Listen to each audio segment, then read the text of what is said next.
అందరికీ నమస్కారం. ఈరోజు మనం చెప్పుకోబోయే కథ పిసినారి అత్త తెలివైన చిన్న కోడలు. కథలోకి వెళ్ళబోయే ముందు మీరు కనుక మన ఛానల్ని ఫస్ట్ టైం చూస్తున్నట్లయితే తప్పకుండా మన ఛానల్ని లైక్ చేయండి, షేర్ చేయండి, సబ్స్క్రైబ్ చేయండి, బెల్ ఐకాన్ క్లిక్ చేసి ఆల్ అనే బటన్ని ప్రెస్ చేయడం మర్చిపోకండి. కథని ఎక్కడ స్కిప్ చేయకుండా వినండి.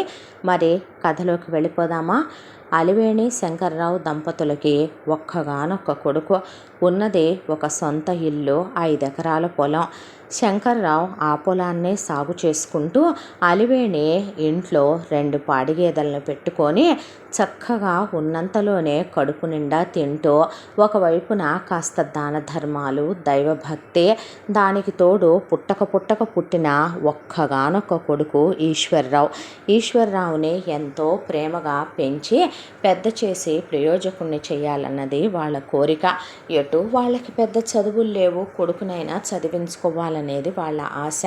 స్కూలు విద్య పూర్తయిన తర్వాత పక్క టౌన్లోనే ఆయన్ని ఇంటరు అయిపోయిన తర్వాత డిగ్రీ చదివించారు.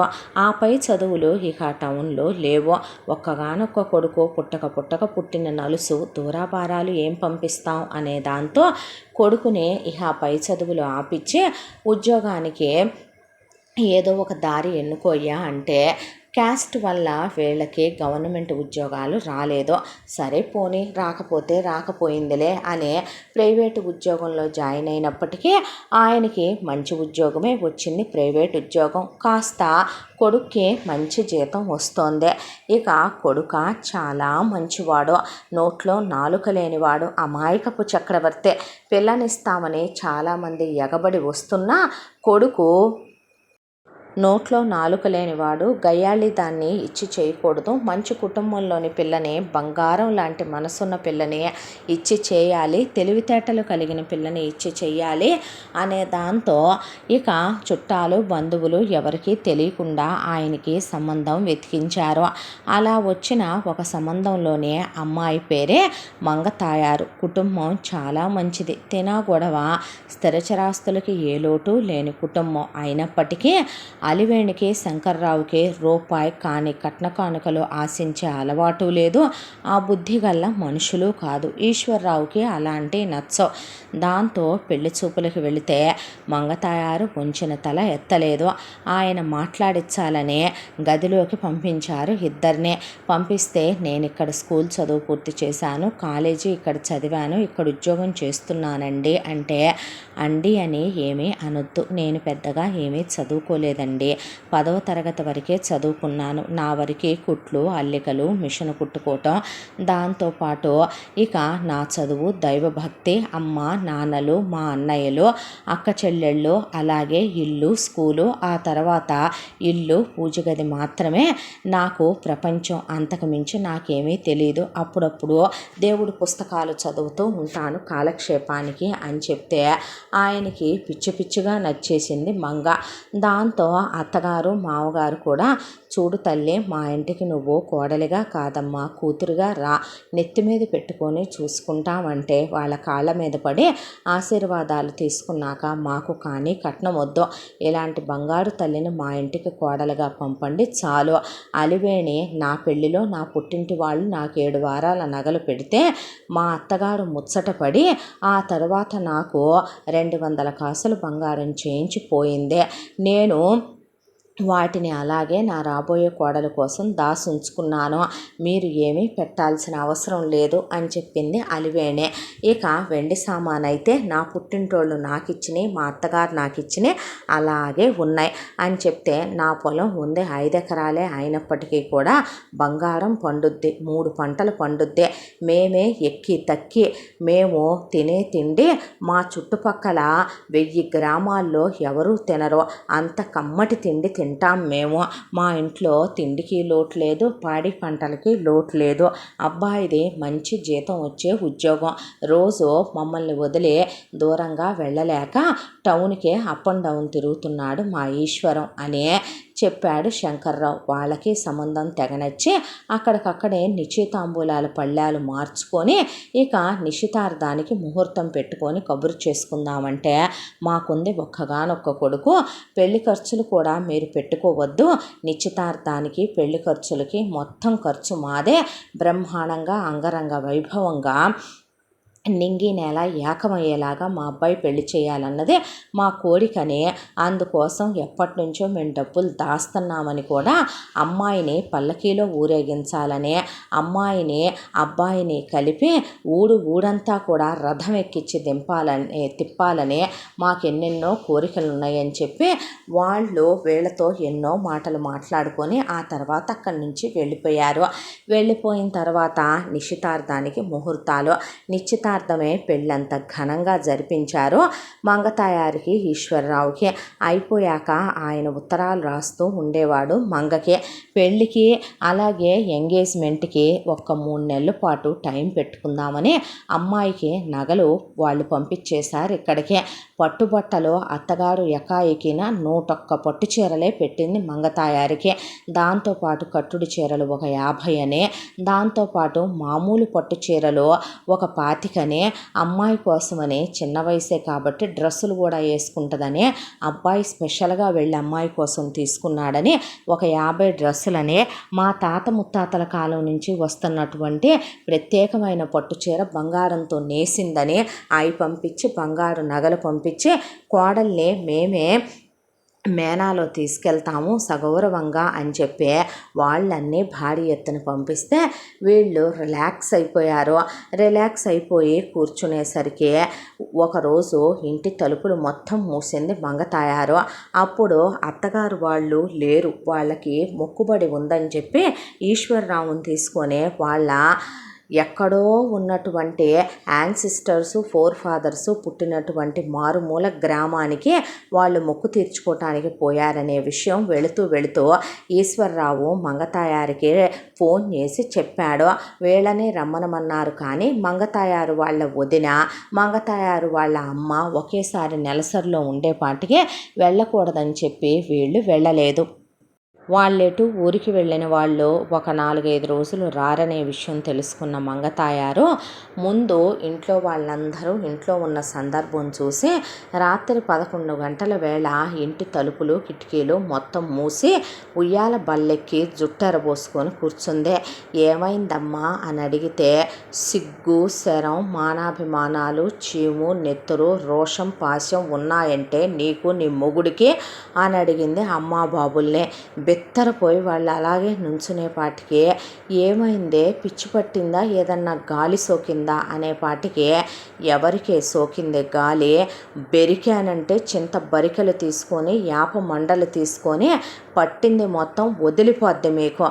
ఏ సిగ్గు శరం లేదా, నీ మొగుడితో నువ్వు ఇష్టపడి కాపురం చేసి కాదా నన్ను కన్నది నువ్వు, వాళ్ళేదో ఒళ్ళు బలిసి తల తెక్కెక్కి కట్నాలు వద్దన్నారే అనుకో, ఏ నా అప్పకి నా చెల్లెలకి నువ్వు కట్నాలు ఇవ్వట్లేదా, నీ పెద్ద కూతురికి బాగానే ఇచ్చుకున్నావుగా, ఏ నానా నీ కొడుకులకి నీ కోడళ్ళకి నువ్వేం దొయ్యట్లేదా, నా వాటా నాకు వాళ్ళు వద్దన్నారనుకో రిలాక్స్ అయిపోయారేంటి, ఎంగేజ్మెంట్ ఖర్చులు వాళ్ళ మీదకు తోసేసి, పెళ్లి చూపుల ఖర్చులు వాళ్ళ మీదకు తోసేసి, నిశ్చితార్థం ఖర్చులు అటు తోసేసి, లగ్నపత్రిక ఖర్చులు అటు తోసి, శుభలేఖలు అటు తోసి, ఆ తర్వాత తీరిగ్గా కూర్చొని ఓతగా చతుర్లాడుకుంటున్నారేంటి, కొడితే మొహం పగిలిపోద్ది. నాకు రావాల్సినటువంటి నా వాటా అలాగే నాకు పెట్టాల్సిన పెట్టుపోతలు మొత్తం నేను లెక్క రాసుకున్నాను, చదువుతాను, దాని ప్రకారం నువ్వు నాకు ఏదైనా తక్కువ చేసినట్టుందో మీ ఇద్దరిని వీధిలో నుంచోబెడతాను, జాగ్రత్త. ఈ విషయం నా అత్తింటి వాళ్ళకి తెలిసినా, నా పెళ్లి విషయంలో ఏదైనా డిస్టర్బెన్సులు వచ్చినా, నా పుట్టింట్లో మీ అందరి శవాలు తేల్తాయి, తినే దాంట్లోనే ఏదో ఒకటి కలిపెట్టి పైకి పంపుతా, జాగ్రత్త సిగ్గుమాలిన మంద అనేపాటికి హడలిపోయారు వాళ్ళు.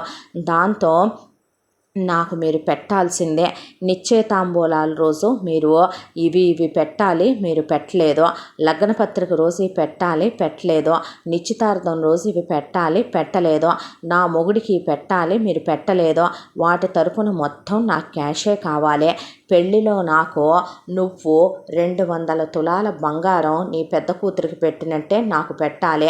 దాంతోపాటు నీకున్న పొలాల్లో నాన్న నాకు నువ్వు 2 ఎకరాల పొలం రాయాలి, ఒక స్థలం రాయాలి, నాకు ఇంట్లో వాటా వచ్చుద్ది, దాని కింద డబ్బులు ఇవ్వాలి.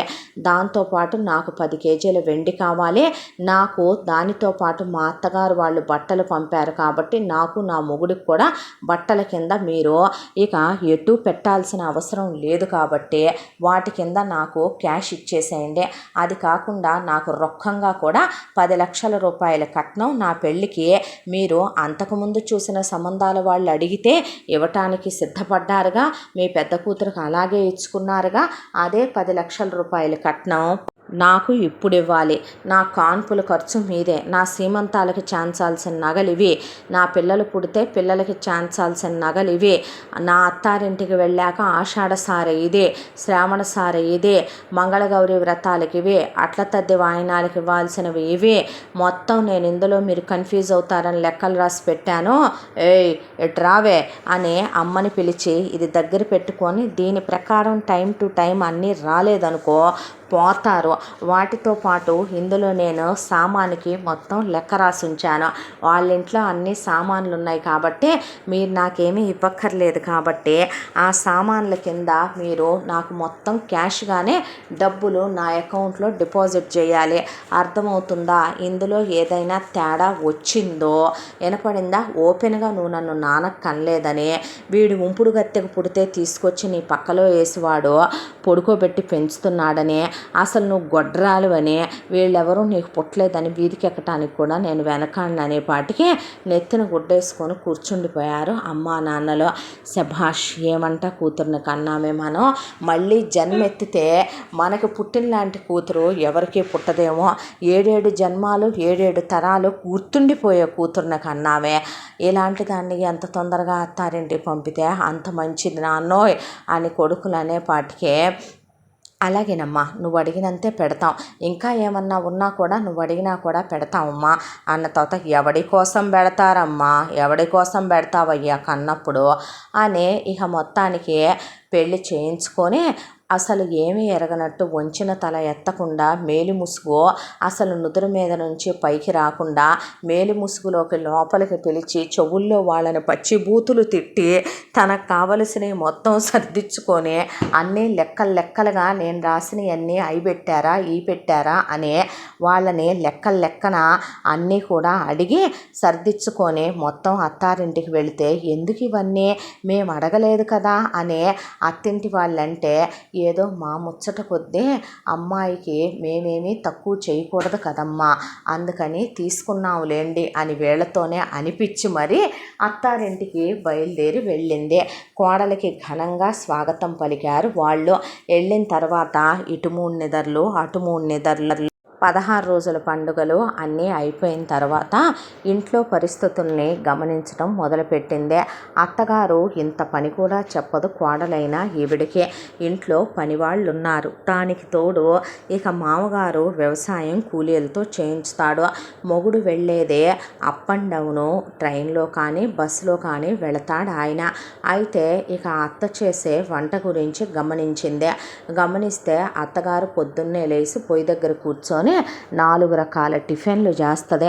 దానికి తోడు పాలు తాగుతారు, కాఫీలు తాగుతారు.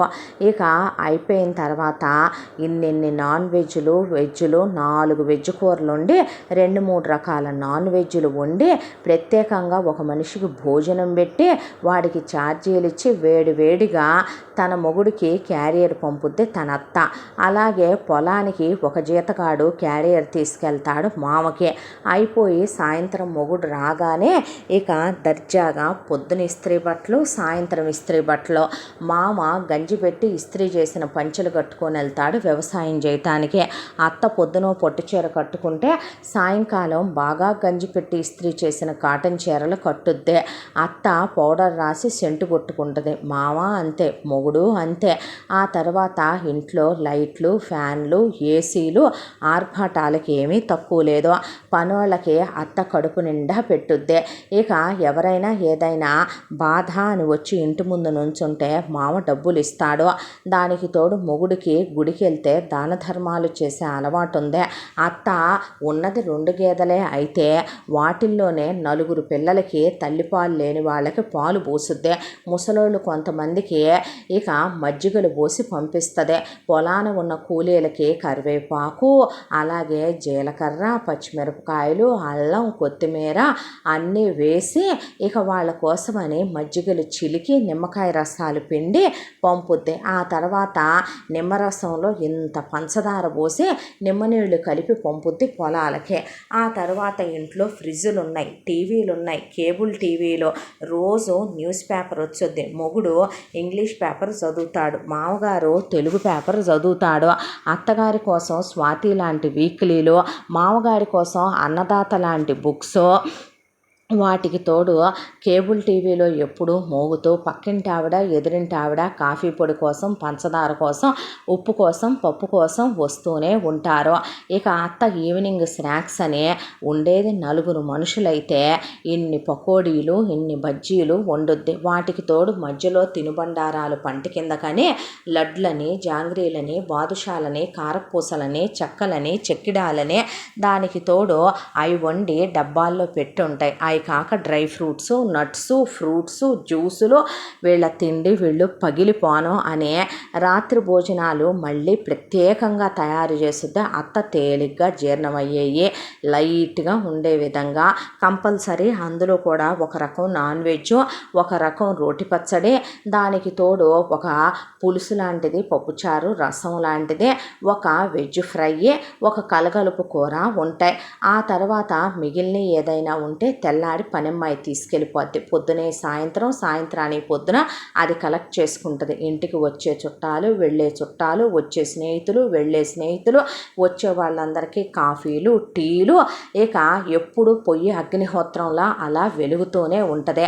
గ్యాస్ బండ వచ్చిన దగ్గర నుంచి లెక్కేసి చూస్తే తన పెళ్ళయ్యి ఇప్పటికీ కరెక్ట్గా నెల రోజులు కావస్తుంది. 2 గ్యాస్ బండలు మార్చి పెట్టారు అత్తగారి ఇంట్లో. ఇక అత్తగారి గదిలోకి వెళ్ళి చూసిందే పెద్ద పందిరి మంచం, దాని మీద ఇస్త్రీ చేసిన బెడ్షీట్లు. ఇక తమ పడగది మొగుడికి అలాగే ఉండాలి. రోజు వస్తూ మొగుడు ఇన్నిన్ని పువ్వులు కొని తీసుకురావటం, ఆ పువ్వులు తన తల్లో దూర్చటం, అవేమో కాసేపటికే నలిగిపోయి వాడిపోవటం. ఇక ఇదంతా గమనించిన తర్వాత ఆలోచించింది మొత్తానికే ఒక నిర్ణయానికి వచ్చింది మన మంగతాయారు. అత్తగారి దగ్గరికి వెళ్ళి కూర్చొని అత్తయ్య అంది. ఏంటమ్మా అంది అలివేణి. ఎంతకాలమని భారపు పగ్గాలు మోస్తావత్తయ్య? నీకైనా ఆధ్యాత్మిక చింతన కావాలని, మనవళ్ళు మనవరాళ్ళని ఎత్తుకోవాలని, కోడలు ఇంట్లో అలా పనిచేస్తుంటే సలహాలు ఇవ్వాలని, తెలియని విషయాలు కోడలికి తెలియచెప్పాలని, మాకు నువ్వు మార్గదర్శిగా ఉండి మమ్మల్ని ముందుకు నడిపించాలని నీకు అనిపించట్లేదా అత్తయ్య? ఎన్నాళ్ళు ఈ కష్టాలు చెప్పు. పొద్దున్న లేచిన దగ్గర నుంచి సాయంత్రం వరకు నువ్వే కష్టపడతావా? ఈ ఇంటి పెత్తనం, బాధ్యతలు, పనివాళ్ళు అలసిపోవట్లేదా చెప్పు? నువ్వు బాధ్యతలు నేను చూసుకుంటాను అత్తయ్య. నేను వచ్చాక కూడా నువ్వు ఇలా భారాలు మోస్తుంటే చూడలేకపోతున్నాను అనేసరికి ఇక అలివేణి కళ్ళల్లో ఆనంద భాష్పాలు. నిజమే కదా ముసల్దాన్నే, ఇంకా నేను బొడ్లో తాళాలు దోపుకొని తిరగటమేంటి? ఇంకా వాళ్ళకెప్పుడు బాధ్యతలు తిరిగి వస్తాయి? పెద్ద తలకాయ లేకపోతే ఎద్దు తలకాయ తెచ్చి పెట్టుకోమన్నారు. ఎద్దంత నా తలకాయే ఉన్నప్పుడు నేను నా కోళ్ళకి సలహాలు ఇస్తే వింటానంటుందంటే అసలు ఈ రోజుల్లో ఇలాంటి కోడలు ఎవరికైనా దొరుకుద్దా అనే దాంతో తీసుకో నా బంగారు తల్లి అనే తాళాలు ఇచ్చేసి ఎనపెట్టే బాధ్యతలు, దాంతోపాటు నగలు, నగదు, బ్యాంకుకు సంబంధించినటువంటి పాసు పుస్తకాలు, దాంతోపాటు పొలానికి సంబంధించిన డాక్యుమెంట్లు ఉన్నాయి. మొత్తం బాధ్యతలన్నీ ఇంటి పెత్తనంతో సహా అప్పచెప్పేసింది కోడలికి. ఆ తర్వాత నెక్స్ట్ డే మామగారి దగ్గరికి వెళ్ళి ముసుగు కప్పుకొని, మామయ్య గారు మిమ్మల్ని ఒకటి అడగొచ్చా? ఏమిటమ్మా అంటే, ఏమీ లేదు, మీ అబ్బాయ నోట్లో నాలుక లేని మనిషి. ఆయన ఆఫీసు నుంచి వచ్చిన తర్వాత ఎటు ఖాళీగానే ఉంటున్నారు. కాబట్టి మన 5 ఎకరాల పొలానికి తోడు బ్యాంకీలో కాస్త డబ్బులు ఉన్నాయి కదా, డబ్బులు లేకుండా ఏమీ లేవు కదా మావగారు. అందులో నుంచే కొంత పైకం డ్రా చేసి రేపు నేను తీసుకొచ్చిస్తాను. ఒక 10 ఎకరాలు ఎదురు కౌలుకి తీసుకొనేస్తే మన 5కి తోడు ఆ 10 మీరు మీ చేత్తో పండిస్తే బంగారం పండుద్ది కదా. 3 పంటలు పండితే రేపు మీ మనవడు మనవరాలు పుట్టారనుకోండి, పెద్ద స్కూల్లో చదివించవచ్చు. మీ అబ్బాయిలా కాకుండా పెద్ద ఉద్యోగాలు ఏసీ గదుల్లో కూర్చొని చేసుకుంటారు పిల్లలు. ఏమంటారు మామయ్య గారు, తండ్రి లాంటి వారని చెప్పాను, తప్పుగా అనుకోకండి అనేసరికి ఆయన నిజమే సుమి, నేను ఆలోచించలేదు అని. ఏరా ఈశ్వరం ఏమంటావంటే నీ ఇష్టం నాన్న అన్నాడు ఆయన. అన్న తర్వాత నేను సాయం చేయమంటే చేయటానికి నాకేం మొహమాటం నాన్న అనేపాటికి ఆయన ఎకాఎకిన నేను తీసుకునేదే 10 ఎకరాలు కాదులేమ్మా, 25 ఎకరాలు తీసుకుంటాను కౌలుకే. 5 మంది ఉంది కదా, మన 5 సొంతానికి వేసి ఆ 25 కౌలుకేస్తాను, 30 ఉంటాయిలే.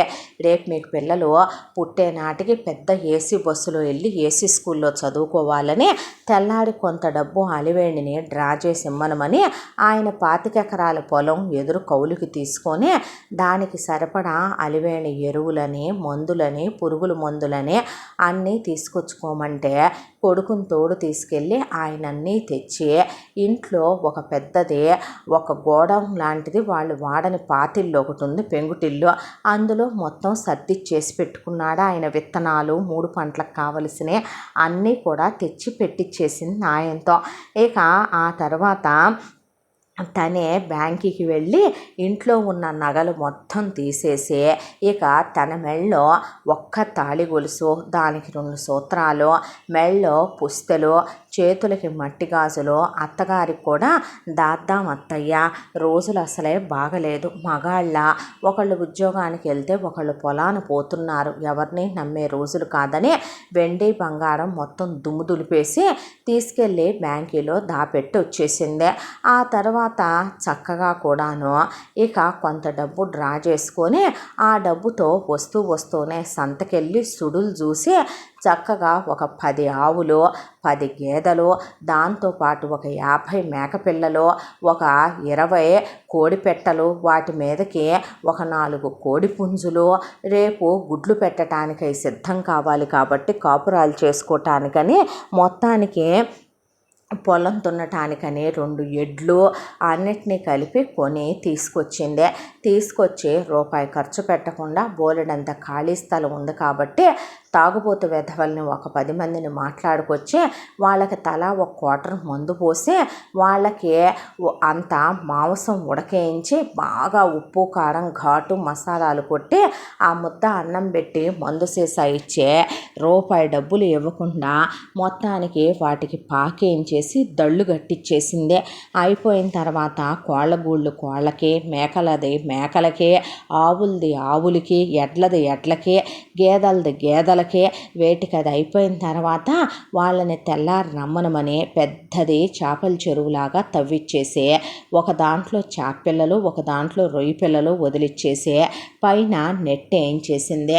ఏమిటమ్మా ఇదంతా, ఎందుకు నీకు భారాలు, ఎవరు చేస్తారు చెప్పు వీటిని అనే అత్తగారు అడిగితే, ఎవరో చేయటం ఎందుకు అత్తయ్య, తిని అడ్డంగా బలిసి ఎక్కడ పడితే అక్కడ కొవ్వు వేలాడుతూ కూర్చోలేక నుంచోలేక బాగా వెన్నపూసలు తిని, స్నానం అప్పుడు కూడా వెన్నపూసలు ఒంటికి రాసుకొని బాగా నెయ్యి పాలు పెరుగు తిని అడ్డంగా పెరిగిన మీ ఆరోగ్యం నాశనం అయిపోట్లా, వీటన్నిటినీ నువ్వే చూసుకుందువు కానీ అని చెప్పి అనేపాటికి ఆవిడ అవాక్కైపోయింది.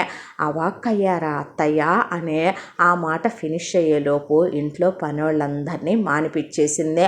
మానిపించేసిన తర్వాత ఇక నుంచి వంట బాధ్యత ఏముంది, నేను చూసుకుంటానులే, కానీ నువ్వు గేదెలు, ఆవులు, మేకలు, కోళ్ళు, రొయ్యలు, చేపలు వీటి బాధ్యతలు చూసుకో అని చెప్పిన తర్వాత మొగుడిని నువ్వెట్రా అని చుట్టూ ఉన్నదంతా క్లీన్ చేయించేసి అక్కడ మొత్తం పళ్ళ మొక్కలు, వాటితో పాటు పూల మొక్కలు, కూరగాయ మొక్కలు, మామని మొగుడిని పెట్టి అన్నిటినీ నాటిచ్చేసిన తర్వాత మామతో పాటు మొగుడిని వెళ్ళి పొలం పనికి సాయంగా ఉండి ఒక కూలోడు తగ్గినట్టేలే అనిపించి ఇక వంట పని బాధ్యతలు తను తీసుకొని ఆ వంటలు ఇక ఎలా ఉండబోతున్నాయి అనేదంటే, టిఫిన్లు ఎందుకు, దున్నా పోతులు తిన్నట్టు తిని అడ్డంగా ఒళ్ళు పెంచటానికా, ఉడికినే ఏమన్నా పొయ్యిలు వస్తున్నాయా, పొయ్యిలోకి ఉడికే ఏమన్నా గ్యాస్ వస్తుందా, లేదంటే గనక కట్టెలు ఉరికినే వస్తున్నాయా అని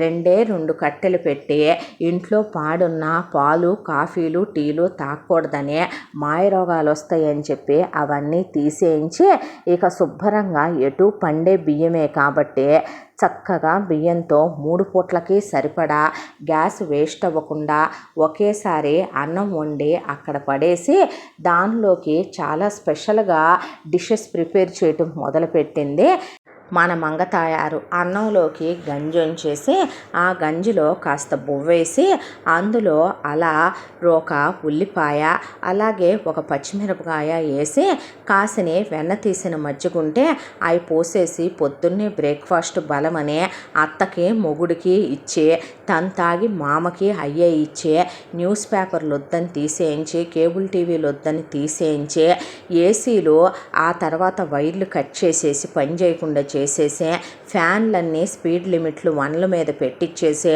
ఇంట్లో ఉన్నటువంటి సగం బల్బులు తీసేయించి అన్ని చోట్ల గుడ్డి దీపాలు పెట్టించి దానికి తోడు ఇక ఇంటి ఖర్చుని మొత్తానికి దిగ్గొట్టుకుంటా వచ్చే భోజనాల్లోకి పొద్దున్నే ఎటో చలవ చేసే పదార్థం తాగారు కదా కాబట్టి మధ్యాహ్నం పూట పచ్చడన్నం జాడీలో నుంచి తీసి చక్కగా ఒక పూట అంత మామిడికాయ పచ్చడి, ఒక పూట టమాటా పచ్చడి, ఒక పూట కొడివికార పచ్చడి, ఒక పూట గోంగూర పచ్చడి, అలా చక్కగా అన్నం బేషన్లో వేసేసి దానిలో ఇంత పచ్చడేసి కలిపేసి ఆ పచ్చడన్నాన్ని ఒక చిటికెడు నూనెసి తాలింపు పెట్టేసి ఆ పచ్చడన్నమే నీకోసం మళ్ళీ నువ్వు చేసే ఎంతోటి పెద్ద ప్రధానమంత్రి ఉద్యోగానికి ఒకడికి మళ్ళీ భోజనం పెట్టి ఛార్జీలు ఇచ్చి నీ అమ్మ నీ కోసం క్యారియర్లు పంపడం ఒకటే అని మొగుడికి బాక్స్ కొట్టి ఆయనకి బయట ఫుడ్ తినే అలవాట్లేదు, ఇక నుంచి ప్రతి నెల జీతం తెచ్చి నాకు ఇవ్వు, లెక్క చూసి తీసుకుంటాను అని చెప్పి అప్పటి వరకు ఆఫీసులో వాళ్ళందరూ ఆయన క్యారియర్ ఎప్పుడు వస్తుందా అని ఆవురమంటూ ఎదురు చూసేవాళ్ళు. కొన్ని రోజులుగా ఆయన తెచ్చుకునే పచ్చడి మెతుకులు చూసే వాళ్ళు కమ్ అనకుండా వాళ్ళ పనులు వాళ్ళు చూసుకోవటం మొదలుపెట్టి గుసగుసలు బయలుదేరిని ఆఫీసులో. పెళ్ళాం వచ్చిన తర్వాత పడవాణం నుంచి పచ్చడి మెతుకులకి దిగాడురా గురువు అని చెప్పుకొని నవ్వుకుంటున్నా ఆయన వంచిన తల ఎత్తేవాడు కాదు. ఇక సాయంకాలం అలా రాగానే మొగుడు ఇంట్లో వాళ్ళందరికీ స్నాక్స్ లేకపోతే ఎట్టా, ఎంత బతికి ఇంటి వెనకాల చచ్చినట్టు స్నాక్స్ తినకుండా ఉంటే గడిచిపోద్దా, అసలే మనం డబ్బున్నోళ్ళమాయా, మనకేం తక్కువ ఏ అత్తయ్యా అంటే ఆమె అసలు ఏమీ మాట్లాడేది కాదు. ఏమీ మాట్లాడకుండా ఆమె అలా చూస్తూ ఊరుకుంటే ఆ పొద్దున వండిన అన్నంలో నుంచే కొంత అన్నం తీసేసి 4 తోటకూర ఆకులు, 4 కరివేపాకు ఆకులు గిల్లుకొచ్చి ఆ అన్నంలో అంత ఉప్పేసి పోపు పెట్టేసి పోపు అన్నం పెట్టేది వాళ్ళకి. అయిపోయిన తర్వాత రాత్రికి కరెక్ట్గా 4 చెంచాల కందిపప్పు వేసి పల్సగా దాంతో 1 లీటర్ పప్పుచారు కాసి అక్కడ పడేసి, లేదా ఒక పూట చింతపండు చారు ఒకే టమాటాతో రసం పెట్టి రాత్రికి దాంతో ముగిచ్చేసి ఇక ఎటు వెన్నదీసిన మజ్జిగుంటాయి కాబట్టి ఆ ఎటు ఇక వాళ్ళకి వీళ్ళకి అని పోసే బదులు మీరే తాగండి అని చెప్పి అవి మాత్రం అన్లిమిటెడ్ అని వాళ్ళకి ఆఫర్ ఇచ్చేసేదే. ఇక దాంతో ఒకవైపున మామ పొలానికి ఎప్పుడు క్యారేజీ వచ్చుద్దా పెళ్ళాం పంపుద్దా అని ఆ వయసులో ఏంటే అవి తినాలనిపించే మనుషులు వాళ్ళు. ఇక దాంతో ఇస్త్రీలు కట్టు, అలాగే బట్టలకి సబ్బులు కట్టు, సరుఫులు కట్టు, ఎవరి బట్టలు వాళ్ళే ఉతుక్కోవాలి. తనే మొగుడు ఉతికేస్తాడు, అది వేరే విషయం. ఇక మావయ్య అత్త ఉతికేసుద్ది, అది వేరే విషయం. ఆ తర్వాత ఒంటి సబ్బు తెప్పించదో, ఒంటి సబ్బుకు బదులు ఆ బెంత బీరకాయ పీసు పొయ్యిలో బూడిద వేసి రుద్దేసుకుంటే పోదా, పళ్ళకి పేస్ట్ తెప్పిదో, యాప్పుల్ల లేవా, లేదంటే పొయ్యిలో బూడిద లేదా, పళ్ళు మెలమెల మెరిసిపోతాయి బొగ్గేసి రుద్దుకున్నా కూడా అని చెప్పి నో పేస్ట్ ఖర్చు, నో సబ్బు ఖర్చు. ఎంతవరకు సృష్టిలో పిసినారు వాళ్ళని పొదుపులు చేసిన వాళ్ళని చూశాం కానీ ఈ లెవెల్లో ఎవరిని చూడలేదనే. అత్తగారు ఒక రోజున ఏమైందమ్మా, ఎవరైనా నిన్ను తక్కువ చేసి మాట్లాడారా ఏమిటే, మనసు బాధ పెట్టుకున్నావా, ఈ గేదెలేంది, ఆవులేంది, మేకలేంది, కోళ్ళేంది, రొయ్యలేంది, చేపలేంది, పాడి పంట చెయ్యాలనిపించిందా అమ్మా, పోనీ ఎవరైనా ఏమైనా అన్నారా, మనకి ఏం లోటే తినటానికి ఉండటానికి, ఇంట్లో కళ్ళ ముందు కోళ్ళుండగా, కళ్ళ ముందు పాడి ఉండగా, కళ్ళ ముందు అంత పొలం ఉండగా మనమెందుకమ్మా తినకుండా ఆరోగ్యాలు పాడు చేసుకోవాలి, ఏం తక్కువనే మనకి అంటే దుబారా చేయకూడదని, దుబారా చేయటం సంసారపక్షమైనటువంటి వాళ్ళ లక్షణాలు కాదని, కూర్చొని తింటే కొండలైనా కరిగిపోతాయని, మానవ సంబంధాలన్నీ ఆర్థిక సంబంధాలేని, ఈ రూపాయి అనేది ఈ డబ్బులు అనేదే లేకపోతే మొగుడుతో పెళ్ళాము ఉండదు, చివరికి అత్తతో మామ ఉండడు, ఒక ఇంటికి ఒక ఆడపిల్ల కోడలుగాను వెళ్ళదు. ఎవడు ఎన్ని పత్తిత్తు కబుర్లు చెప్పినా మనిషిని నడిపించేది రూపాయే కాబట్టి ఆ రూపాయి గురించి మాత్రమే నేను ఆలోచిస్తాను కాబట్టి, ఆ రూపాయి నాకు ఆరో ప్రాణం కాబట్టి దాని ముందు నా ప్రాణం కూడా నాకు తక్కువే కాబట్టి అని చెప్పేపాటికి వాళ్ళ పుట్టింటోళ్ళు వస్తే షాక్ అయిపోయి చూశారు వాళ్ళు. ఆ తర్వాత పుట్టింట్లో నుంచే ఎంత కలెక్ట్ చేసుకొచ్చిందనే విషయం వాళ్ళమ్మ వచ్చి చెప్పుకుంది ఈ అలివేణితో. చెప్పుకునేపాటికి ఇహ నోట మాట రాలేదు వాళ్ళకే. ఇదే తిండి తింటా పోతే చాలా త్వరగా పైకి టికెట్ తీసుకుంటామని మనుషులు ఐడియల్ వెయిట్లోకి వచ్చేసారు. వాళ్ళు బొనికలు కదిలిపోయే, దాంతో ఇది అయ్యే పని కాదని చెప్పి వాళ్ళకి ఆరోగ్యాలు కూడా నాశనం అయిపోవటం, ఒకవైపున చుట్టాలు ఇంటికెళ్ళే రావాలంటే భయపడేటట్టు మొహం వాచేలా వాళ్ళకి పడ్డాయి తిట్లు. బంధువులు స్నేహితులు ఇంటికెళ్ళే చివరికి కాకి కూడా ఎంగిలి చేత్తో తోలితే మెతుకులు రాలుతాయేమో అనుకుంటుంది కాబట్టి మంగ కాకి కూడా వాలటం మానేసిందే. ఆ తర్వాత ఇక కొడుకుని పిలిచి, బాబు నువ్వు అర్జెంటుగా నీ ఉద్యోగానికి బదిలీ పెట్టుకొని అమ్మాయిని తీసుకొని సిటీ కాపురానికి వెళ్ళిపోరా, మరి నా సంగతి ఏంటి, నీ సంగత మమ్మల్ని క్షమించరా అని తలలు దించేశారు వాళ్ళు. తలలు దించేసిన తర్వాత వేరు కాపురం వెళ్ళిపోమ్మనమంటే ఇప్పటికిప్పుడు దూరాభారం వెళ్ళటం అంటే ఆయన ఉద్యోగం మీద నువ్వు గేదెల్ని తీసేస్తావా అత్తయ్య, నువ్వు పొలం వ్యవసాయం చేయవా మావయ్య అనేపాటికి, చెయ్యకపోతే మీ అబ్బాయి చచ్చినంతొట్టే మీ ఇష్టం అనేపాటికే, లేదమ్మా నేను వేటిని తీసేయను, మేము సచ్చిందాకా వాటన్నిటినీ నడిపించే బాధ్యత మాదమ్మా అన్న తర్వాత అదిగది గుర్తుపెట్టుకోండి అన్నాక పద వెళదామని మొగుడు వెంట బయలుదేరి సిటీకి వచ్చిందే. సిటీకి వచ్చిన తర్వాత అవుట్కట్స్లో అద్దె కొంపలో ఉండటం తన కట్నం డబ్బులు పెట్టి పెద్ద జాగా ఉండేలాగా మధ్యలో చిన్ని ఇల్లు ఉండేలాగా ఒక ఇల్లు వేయించింది. ఇల్లు ఎందుకు ఇంత చిన్నది, స్థలం ఎందుకు అంత పెద్దదే, చెప్తాగా ఎందుకో నీకు అన్నాక థర్డ్ హ్యాండ్ది ఒక బండి కొనుక్కుంది. నీకు బండి వచ్చా మంగా, ఏ నీకు రాధా ఈశ్వరం అంటే, ఆహా అలా కాదు అంటే, ఇహ నుంచి నిన్ను ఆఫీస్ దగ్గర దింపి నేనే తీసుకొస్తాను, దాంతోపాటు పద నాకు కొన్ని పనులు ఉన్నాయని వడ్డీలకు ఇవ్వబడును డబ్బులు అని చెప్పి ఎమర్జెన్సీలో అర్జెంట్లో ఉన్న వాళ్ళకి 40-50 వడ్డీ, ఇక లేటుగా ఎక్కువ రోజులు ఉంచుకునే వాళ్ళకేమో 20-30 వడ్డీ, ఆ తర్వాత ఇంకా ఎక్కువ టైం ఉంచుకునే వాళ్ళకి 10-20 వడ్డీ అని చెప్పి డబ్బులు వడ్డీలకు ఇవ్వటం. ఆ వడ్డీల డబ్బుల కోసం కలెక్షన్కి రోజు తిరగటం. ఆ తిరిగిన దగ్గరే, అలా వెళ్ళిన దగ్గర, కష్టపడ్డ దగ్గరే కడుపు నింపుకోవాలి ఈశ్వర్ అని చెప్తే, అలాగేలే మంగ అని ఆయన ఫుడ్లో వచ్చిన తేడా ఏమీ లేదు. ఒకవైపున అత్తామామలకి ఆ వెళ్ళిన దగ్గర నుంచే ఫ్రీ ఫోన్ కాల్ మాట్లాడి అప్డేట్స్ తీసుకుంటూ, గేదెలు ఎక్కడ దాకా వచ్చినాయి, ఆవులు ఎక్కడ దాకా వచ్చినాయి, ఎన్ని ఈనిని, ఎన్ని సూడివి, ఎన్ని పాడివి, అలాగే మేకలు ఎన్ని పిల్లల్ని ఎన్ని, కోళ్ళు ఎన్ని గుడ్లు పెట్టినాయి, ఎన్ని అమ్ముతున్నావు, ఎంత వస్తుంది, మొగుడిని నెలకోసారి తీసుకెళ్ళి కలెక్షన్లో పొలానికి వెళ్ళి పొలం చూడటం, మామని ఎలా పండుతుంది పొలం, ఈ సంవత్సరం నుంచే నువ్వు ఇంకో 25 ఎకరాలు పెంచు మామ తీసుకోవటం అని చెప్పి ఒకవైపున ఆయనకి 50 ఎకరాల పొలం బాధ్యతలు అప్పచెప్తే ఆయన కూలీలను పెట్టి ఒకవైపున పొలం సాగు చేస్తూ కొడుకు మీద ఒట్టందని, ఆవిడ కొడుకు మీద ఒట్టందని ఒక్కగానొక్క కొడుకు కాబట్టి జీతగాళ్ళని పెట్టి ఆ పాడి చేయిస్తూ వాళ్ళు అలా నెట్టుకు వస్తూ రోజులు గడుస్తూ ఉండగా ఈలోపు పుట్టింటి దగ్గరికి వెళ్ళి బట్టలు గిట్టలు కొంటాలు అలాంటి ఏమీ మంగ చెయ్యదు. కాబట్టి పుట్టింటి వాళ్ళ దగ్గర నుంచే అటు అత్తింటికి తనకి సరిపడా పచ్చళ్ళు, పిండి వంటలు, ఉప్పులు, పప్పులు, కారాలు, తనకి మొగుడికి అత్తకి మామకి బట్టలు, దాంతోపాటు ఇక పండగలకి పబ్బాలకి అని వెళ్ళినప్పుడు రాఖీ కడితే చాలు జస్ట్ వాళ్ళు ఒక నిధే ఇవ్వాలి. ఆ నిధిని కలెక్ట్ చేసుకొని వచ్చే బాగా దోసుకొచ్చేది పుట్టింటి దగ్గర నుంచి. ఒకవైపున చికెన్ కొట్టోడికి అప్పిస్తే చికెన్ ఫ్రీ అంటే వాడు ఒట్టి పచ్చి చికెన్ ఇవ్వకూడదు. ఆ చికెన్ వాడి పెళ్ళాంతో వండిచ్చి ఆ చికెన్ కర్రీ క్యాన్లో వేయించి ఇవ్వాలి.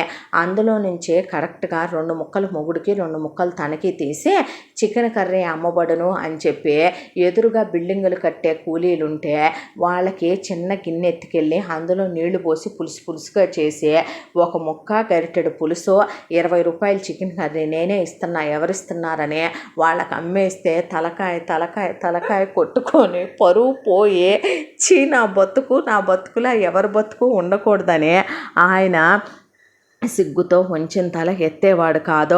ఇక ఫిషోడికి ఇచ్చిందంటే ఫిష్లు అక్కడ వాడు వండిచ్చి ఇవ్వాలి. ఇస్త్రీ బట్టలోడికి ఇస్తే వాడు బట్టలు రుద్దటంతో పాటు వాళ్ళ పెళ్ళాన్ని పంపించి ఇక్కడ బట్టలు ఉతికేయాలి. ఇంట్లో పనులేమి తంచేదు పనులే. అలాగని వాళ్ళకి డబ్బులు ఇచ్చి వీళ్ళకి డబ్బులు ఇచ్చే పనులన్నీ చేయించేస్తూ ఉంటుంది. సరుకులు కొట్టోడికి ఇచ్చిందో వాడు సచ్చాడే. అడిగిన సరుకులన్నీ వాడు పొట్లాలు కట్టివ్వాలి. ఇలా ఫ్రూటోడికి ఇస్తే ఫ్రూట్లు, పూలోడికి ఇస్తే పూలు, అత్తకు ఫోన్ చేసి పళ్ళు ఎన్ని కాస్తున్నాయి అమ్మావా, నీకు అమ్మటం చేత కాకపోతే నేను వచ్చి అమ్మటం చూపించేదా, లేదమ్మా నేను ఈసారి వచ్చినప్పుడు ఇచ్చే ఇక్కడ అమ్ముతాను అనే అక్కడి నుంచి నాటుగుడ్లు తెచ్చి ఇక్కడ అమ్మటం, అక్కడి నుంచే కోడిలు తీసుకొచ్చి కంట్రీ చికెన్ అని చెప్పి ఇక్కడ అమ్మటం, అక్కడి నుంచే ప్యూర్ మటన్ అని ఆర్గానిక్ మటన్ అని ఇక్కడికి తీసుకొచ్చి అమ్మటం, దాంతోపాటు అక్కడి నుంచి పాలు పెరుగు వెన్న నెయ్యిలు తీసుకొచ్చి ఇక్కడికి తెచ్చి ఇక్కడ అమ్మటం. అలా ఒకవైపున రోజులు గడిచిపోతూ ఉండగా మొగుడిని ఒక రోజున చొక్కా పట్టుకొని నాకు పిల్లల్ని కనాలనుందే, ఎన్నాళ్ళుగా నేనే పిల్లల్ని కనకూడదని బిళ్ళలు వాడుతూ వస్తున్నాను, ఆపేద్దాం అనుకుంటున్నాను, నాకు మగపిల్లలే కావాలి, ఆడపిల్లలంటే అసహ్యం, నాకు నువ్వు మగపిల్లల్నే పుట్టించాలి, మగపిల్లలు పుట్టడానికి ఏం చెయ్యాలో నువ్వు ఆ వ్రతాలు పూజలు ఉపవాసాలు మొత్తం చేసి ఆ తర్వాత నువ్వు ఏం చేస్తావో పిల్లాడే పుట్టాలి అనుకుంటా అలా పుట్టడానికి ఏం చేయాలో అలా చేసి నాకు మగపిల్లల్ని పుట్టించో, లేదనుకో నీ దవడ బగల కొడతా జాగ్రత్త అంటే ఏమే ఒకప్పుడు ఆడాళ్ళు అనేవాళ్ళు వారసులు కావాలి ఆడపిల్లల్ని కన్నారు మగపిల్లల్ని కనట్లేదని పాపమే ఉసురు, మగెదవలు అన్నయన్ని కొట్టద్దు మగెదవలకే, అందుకే ఇలా కొడుతున్నాయి. అయినా నా చేతిలో ఏముందమ్మా, నేను అనుకుంటే పుడతారా, పుట్టకపోతే నీకు బదులు పుట్టించేవాడిని తేనా నేను, ఏమే నోరా తాటాకు మట్ట అదే, వద్దే తల్లి నా తిప్పలు నేనే పడతాననే, దేవుడా నేను నిన్నెప్పుడు పుట్టి బుద్ధెరిగాక నా తల్లి గురించి తండ్రి గురించి నా గురించి మొక్కులు మొక్కి వరాలు అడిగెరగనయ్యా అంటే ఆడపిల్లలు పుడితే నీ కళ్ళెదురుగానే వాటి గొంతు పిసికేసి నీ ఎదురుగానే వాటి నేట్లో వేసి వస్తా, వద్దయ్యా అనవసరంగా ఈ పాపిష్టిదే కోడి మెడకాయ తిప్పినట్టు పిల్లల మెడకాయలు తిప్పేస్తుంది, ఈ ఇంట్లో ఆడపిల్లలు ఉండకూడదులే తండ్రి ఎందుకని వద్దు మంగ అని అడిగితే అవి ఎత్తుకెళ్ళేదే కానీ తెచ్చేదేముందే, వాటితో అంతా లాసే, పుట్టిన కాడి నుంచి వాటికి తిండి ఖర్చు బట్టల ఖర్చు, వయసుకు వచ్చిన కాడి నుంచి వాటి శీలానికి మనం కాపలా, ఆ తర్వాత మళ్ళీ వాటికి చదువులు, మళ్ళీ పెళ్ళిళ్ళు, కట్నాలు, పురుళ్ళు, తోటకూర. అదే మగపిల్లాడనుకో ఎదురు మొత్తం పట్టుకొచ్చేదే తప్ప మనం పెట్టేది ఉందా, ఆడిని చదివిస్తే ఉద్యోగం వచ్చుద్ది జీతం పట్టుకొస్తాడు, ఆ జీతం మనమే తీసుకోవచ్చు, దానికి తోడు ఆడి పెళ్లి చేస్తే పెళ్ళాం వచ్చుద్ది కట్నం తెచ్చుద్ది, ఆ పెళ్ళాం ఉద్యోగం చేస్తే జీతం వచ్చుద్ది. ఇక అత్తారింటి దగ్గర నుంచి వాటికని వీటికనే బతికున్నంతకాలం దోసుకునేటటువంటి బాక్స్ ఆఫీస్ బొనాన్జా కాదు మగపిల్లాడు, నీ బతుకు అది కూడా తెలుసు మరి అన్న తర్వాత ఇన్ని ప్రాఫిట్స్ ఒక మగాడిస్తున్నానని తెలియక ఎంతమంది మగపిల్లల్ని కంటున్నారో ఉండవు భూమి మీద అనుకున్నాడు ఆయన. ఆ తర్వాత ఎట్టకేలకి తన మాట పంతం నెరవేర్చుకొని గర్భవతి అయిన మంగతాయారు పుట్టింటి వాళ్ళ మీద సీమంతం ఖర్చుల దగ్గర నుంచి పురిటి ఖర్చుల దాకా తోసేసి సూడిదలు యారణాలు వాళ్ళు పంపించినవి మొత్తం అట్లా అమ్మేసుకొని ఆ తర్వాత తను మాత్రం ఫ్రూట్ కొట్లాళ్ళ మీద స్వీట్ కొట్లాళ్ళ మీద పడి క్రేవింగ్స్ అన్నీ తీర్చుకొని తినేసి ఆ తర్వాత మొదటి కాన్పులో ఒక కొడుకుని రెండో కాన్పులో ఇంకో కొడుకుని కందే.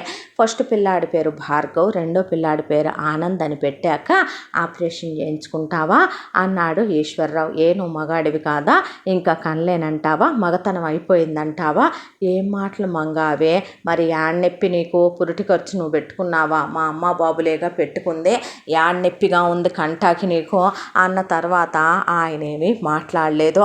ఆ తర్వాత మళ్ళీ ప్రెగ్నెంట్ అయిందే.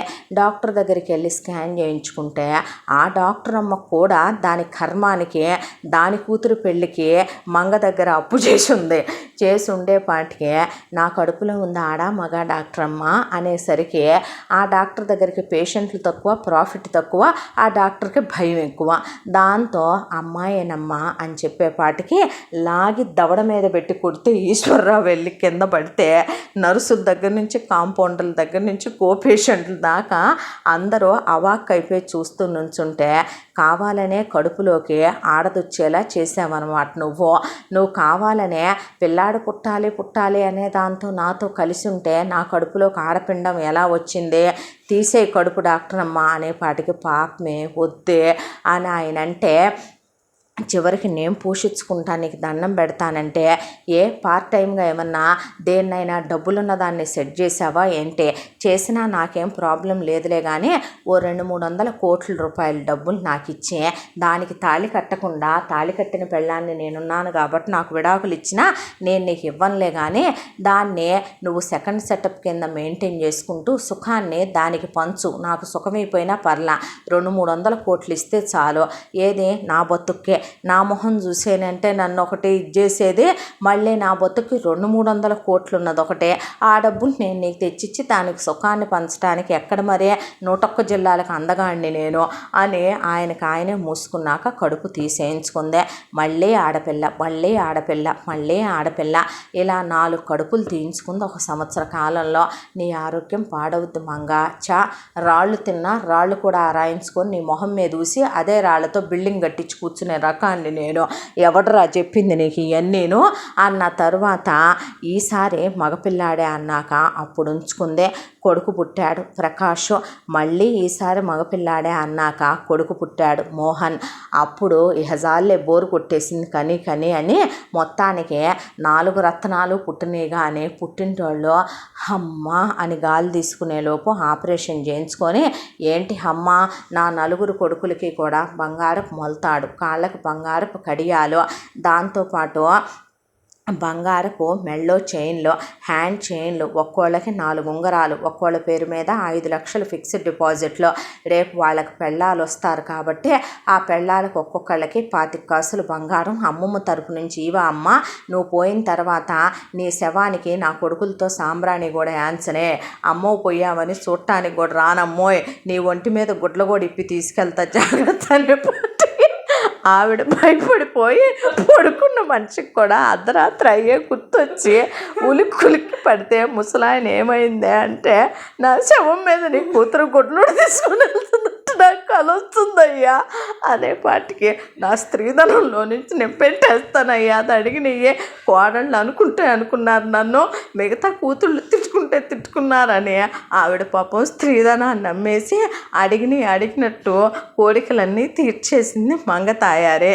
ఇలా పిల్లలకి 4-5 ఏళ్ల వయసు వచ్చేపాటికి ఇక చేసి వాళ్ళకి పులిసిపోయి మొత్తానికి ఈశ్వర్రావు వాళ్ళ అమ్మ అలివేణి, నాన్న శంకర్రావు వాళ్ళు పాపం ప్రశాంతంగా దైవ సాన్నిధ్యాన్ని చేరుకున్న తర్వాత వెళ్ళి శవాల్ని ఇప్పుడు ఏం చేయాలి అంటే అమ్మేస్తావమ్మంగా కూర్చుండిపోయి నీ కాళ్ళు పట్టుకుంటాను మంగా, మా అమ్మ నాన్న ఆత్మ కూడా శాంతి ఉండదే, పోయి ఛాన్స్ అయిపోయింది గారా, ఎవరు కొనరంట ఆర్గాన్స్, కనుక్కున్నానంటే నీ కాళ్ళు పట్టుకొని దండం పెడతానమ్మా వద్దే అన్న తర్వాత ఇక మంగతయారు వాళ్ళ నాన్న అమ్మ వచ్చి వాళ్ళకి వాళ్ళ పరిస్థితి గుర్తుకొచ్చేసి వాళ్ళు అమ్మ మేమున్నాం నువ్వేం పెట్టుకోవద్దులే, కాటి ఖర్చులు బాధపడబాకయ్యా అల్లుడు అనే వాళ్ళే కట్టెల ఖర్చులు అయ్యి పెట్టుకుంటే అత్త ఒంటి మీద మామ ఒంటి మీద నోట్లో బంగారు పళ్ళు ఉంటే రాయి పెట్టుకుంటే కూడా పీకేసింది ఆయన నోట్లో. ఏడుపు కూడా తండ్రి పోయాడనే ఏడుపు కన్నా అవి చూసి ఆయనకి ఎక్కువ ఏడుపు వచ్చేసింది. ఆ తర్వాత దశదిన కర్మలు ఎవడరా భోజనాలు పెట్టేది, ఇక్కడ భోజనాలు అంటే ఊరికినే పెడతారా, వచ్చే వాళ్ళందరూ తలా 5 కిలోలు స్వీట్లు తిండి భోజనం తినాలండి, ఆఫర్ ఫ్రీ అని చెప్పి దాంట్లోకి వాళ్ళకి ఇడితే నాన్న భోజనాలు నేను చూసుకుంటానని వాళ్ళ నాన్న దగ్గర డబ్బులు తీసుకొని పప్పుచారు కాస్తంటే దాంట్లో 10 బిందెల నీళ్లు కలిపేసిందే. ఆ తర్వాత అన్నం మీద సున్నం నీళ్లు జల్లిచ్చి అన్నం మేకులుగా దింపించిందే, తోటకూర పులుసు వండిచ్చిందే. ఆ సాల్లే కానీ మజ్జిగ చేసి ఆ మజ్జిగ పోయిండే. రోజు ఇంట్లో తింటలా గడ్డి కాదు, ఒక పూట ఇలా తింటే మనుషులకి గట్టిగా ఎలా ఉండాలో తెలుసుద్దనే పాటికి అవాక్కయ్యారు ఊళ్ళో జనాలు. అయిపోయిన తర్వాత ఇహబా పోదామని చెప్పి పెద్ద లారీలు పిలిపించింది. దేనికి మంగ లారీలు అన్నాడు ఆయన. దేనికేంటి మన ఇంటి చుట్టూ ఆ రోజు ఏం చేసుకుంటా బోల్డ్ స్థలం ఉంది కొన్నావు అని అడిగావుగా అమ్మ అందే. అడిగానుగా అమ్మ అన్నాడు ఆయన. ఈ గేదెలు ఆవులు మేకలు కోళ్ళు చేపలు రొయ్యలు పట్టుపోదంప అంది. ఏంటి అన్నాడు ఆయన. నువ్వు చూసుకుందువురా ఈ నుంచి అని చెప్పిన తర్వాత అల్లుడి వైపు చూసి ఏడుపు వచ్చి నోట్లో గుడ్ల కుక్కుంది మంగతయ్య వాళ్ళ అమ్మ, వాళ్ళ వదినలు, వాళ్ళ అక్క చెల్లి, క్షమించండి మరుది గారు, క్షమించండి బావగారు, అల్లుడు ఏమనుకోబాకయ్యా అనే పాటికి ఎంత చక్కగా ఒక సారీతో SORRYతో తెలుగులో 2 ఇంగ్లీష్లో 5 అక్షరాలతో చక్కగా ఎస్కేప్ అయిపోతున్నారు ఎవరికి వాళ్ళు అనుకున్నాడు ఆయన.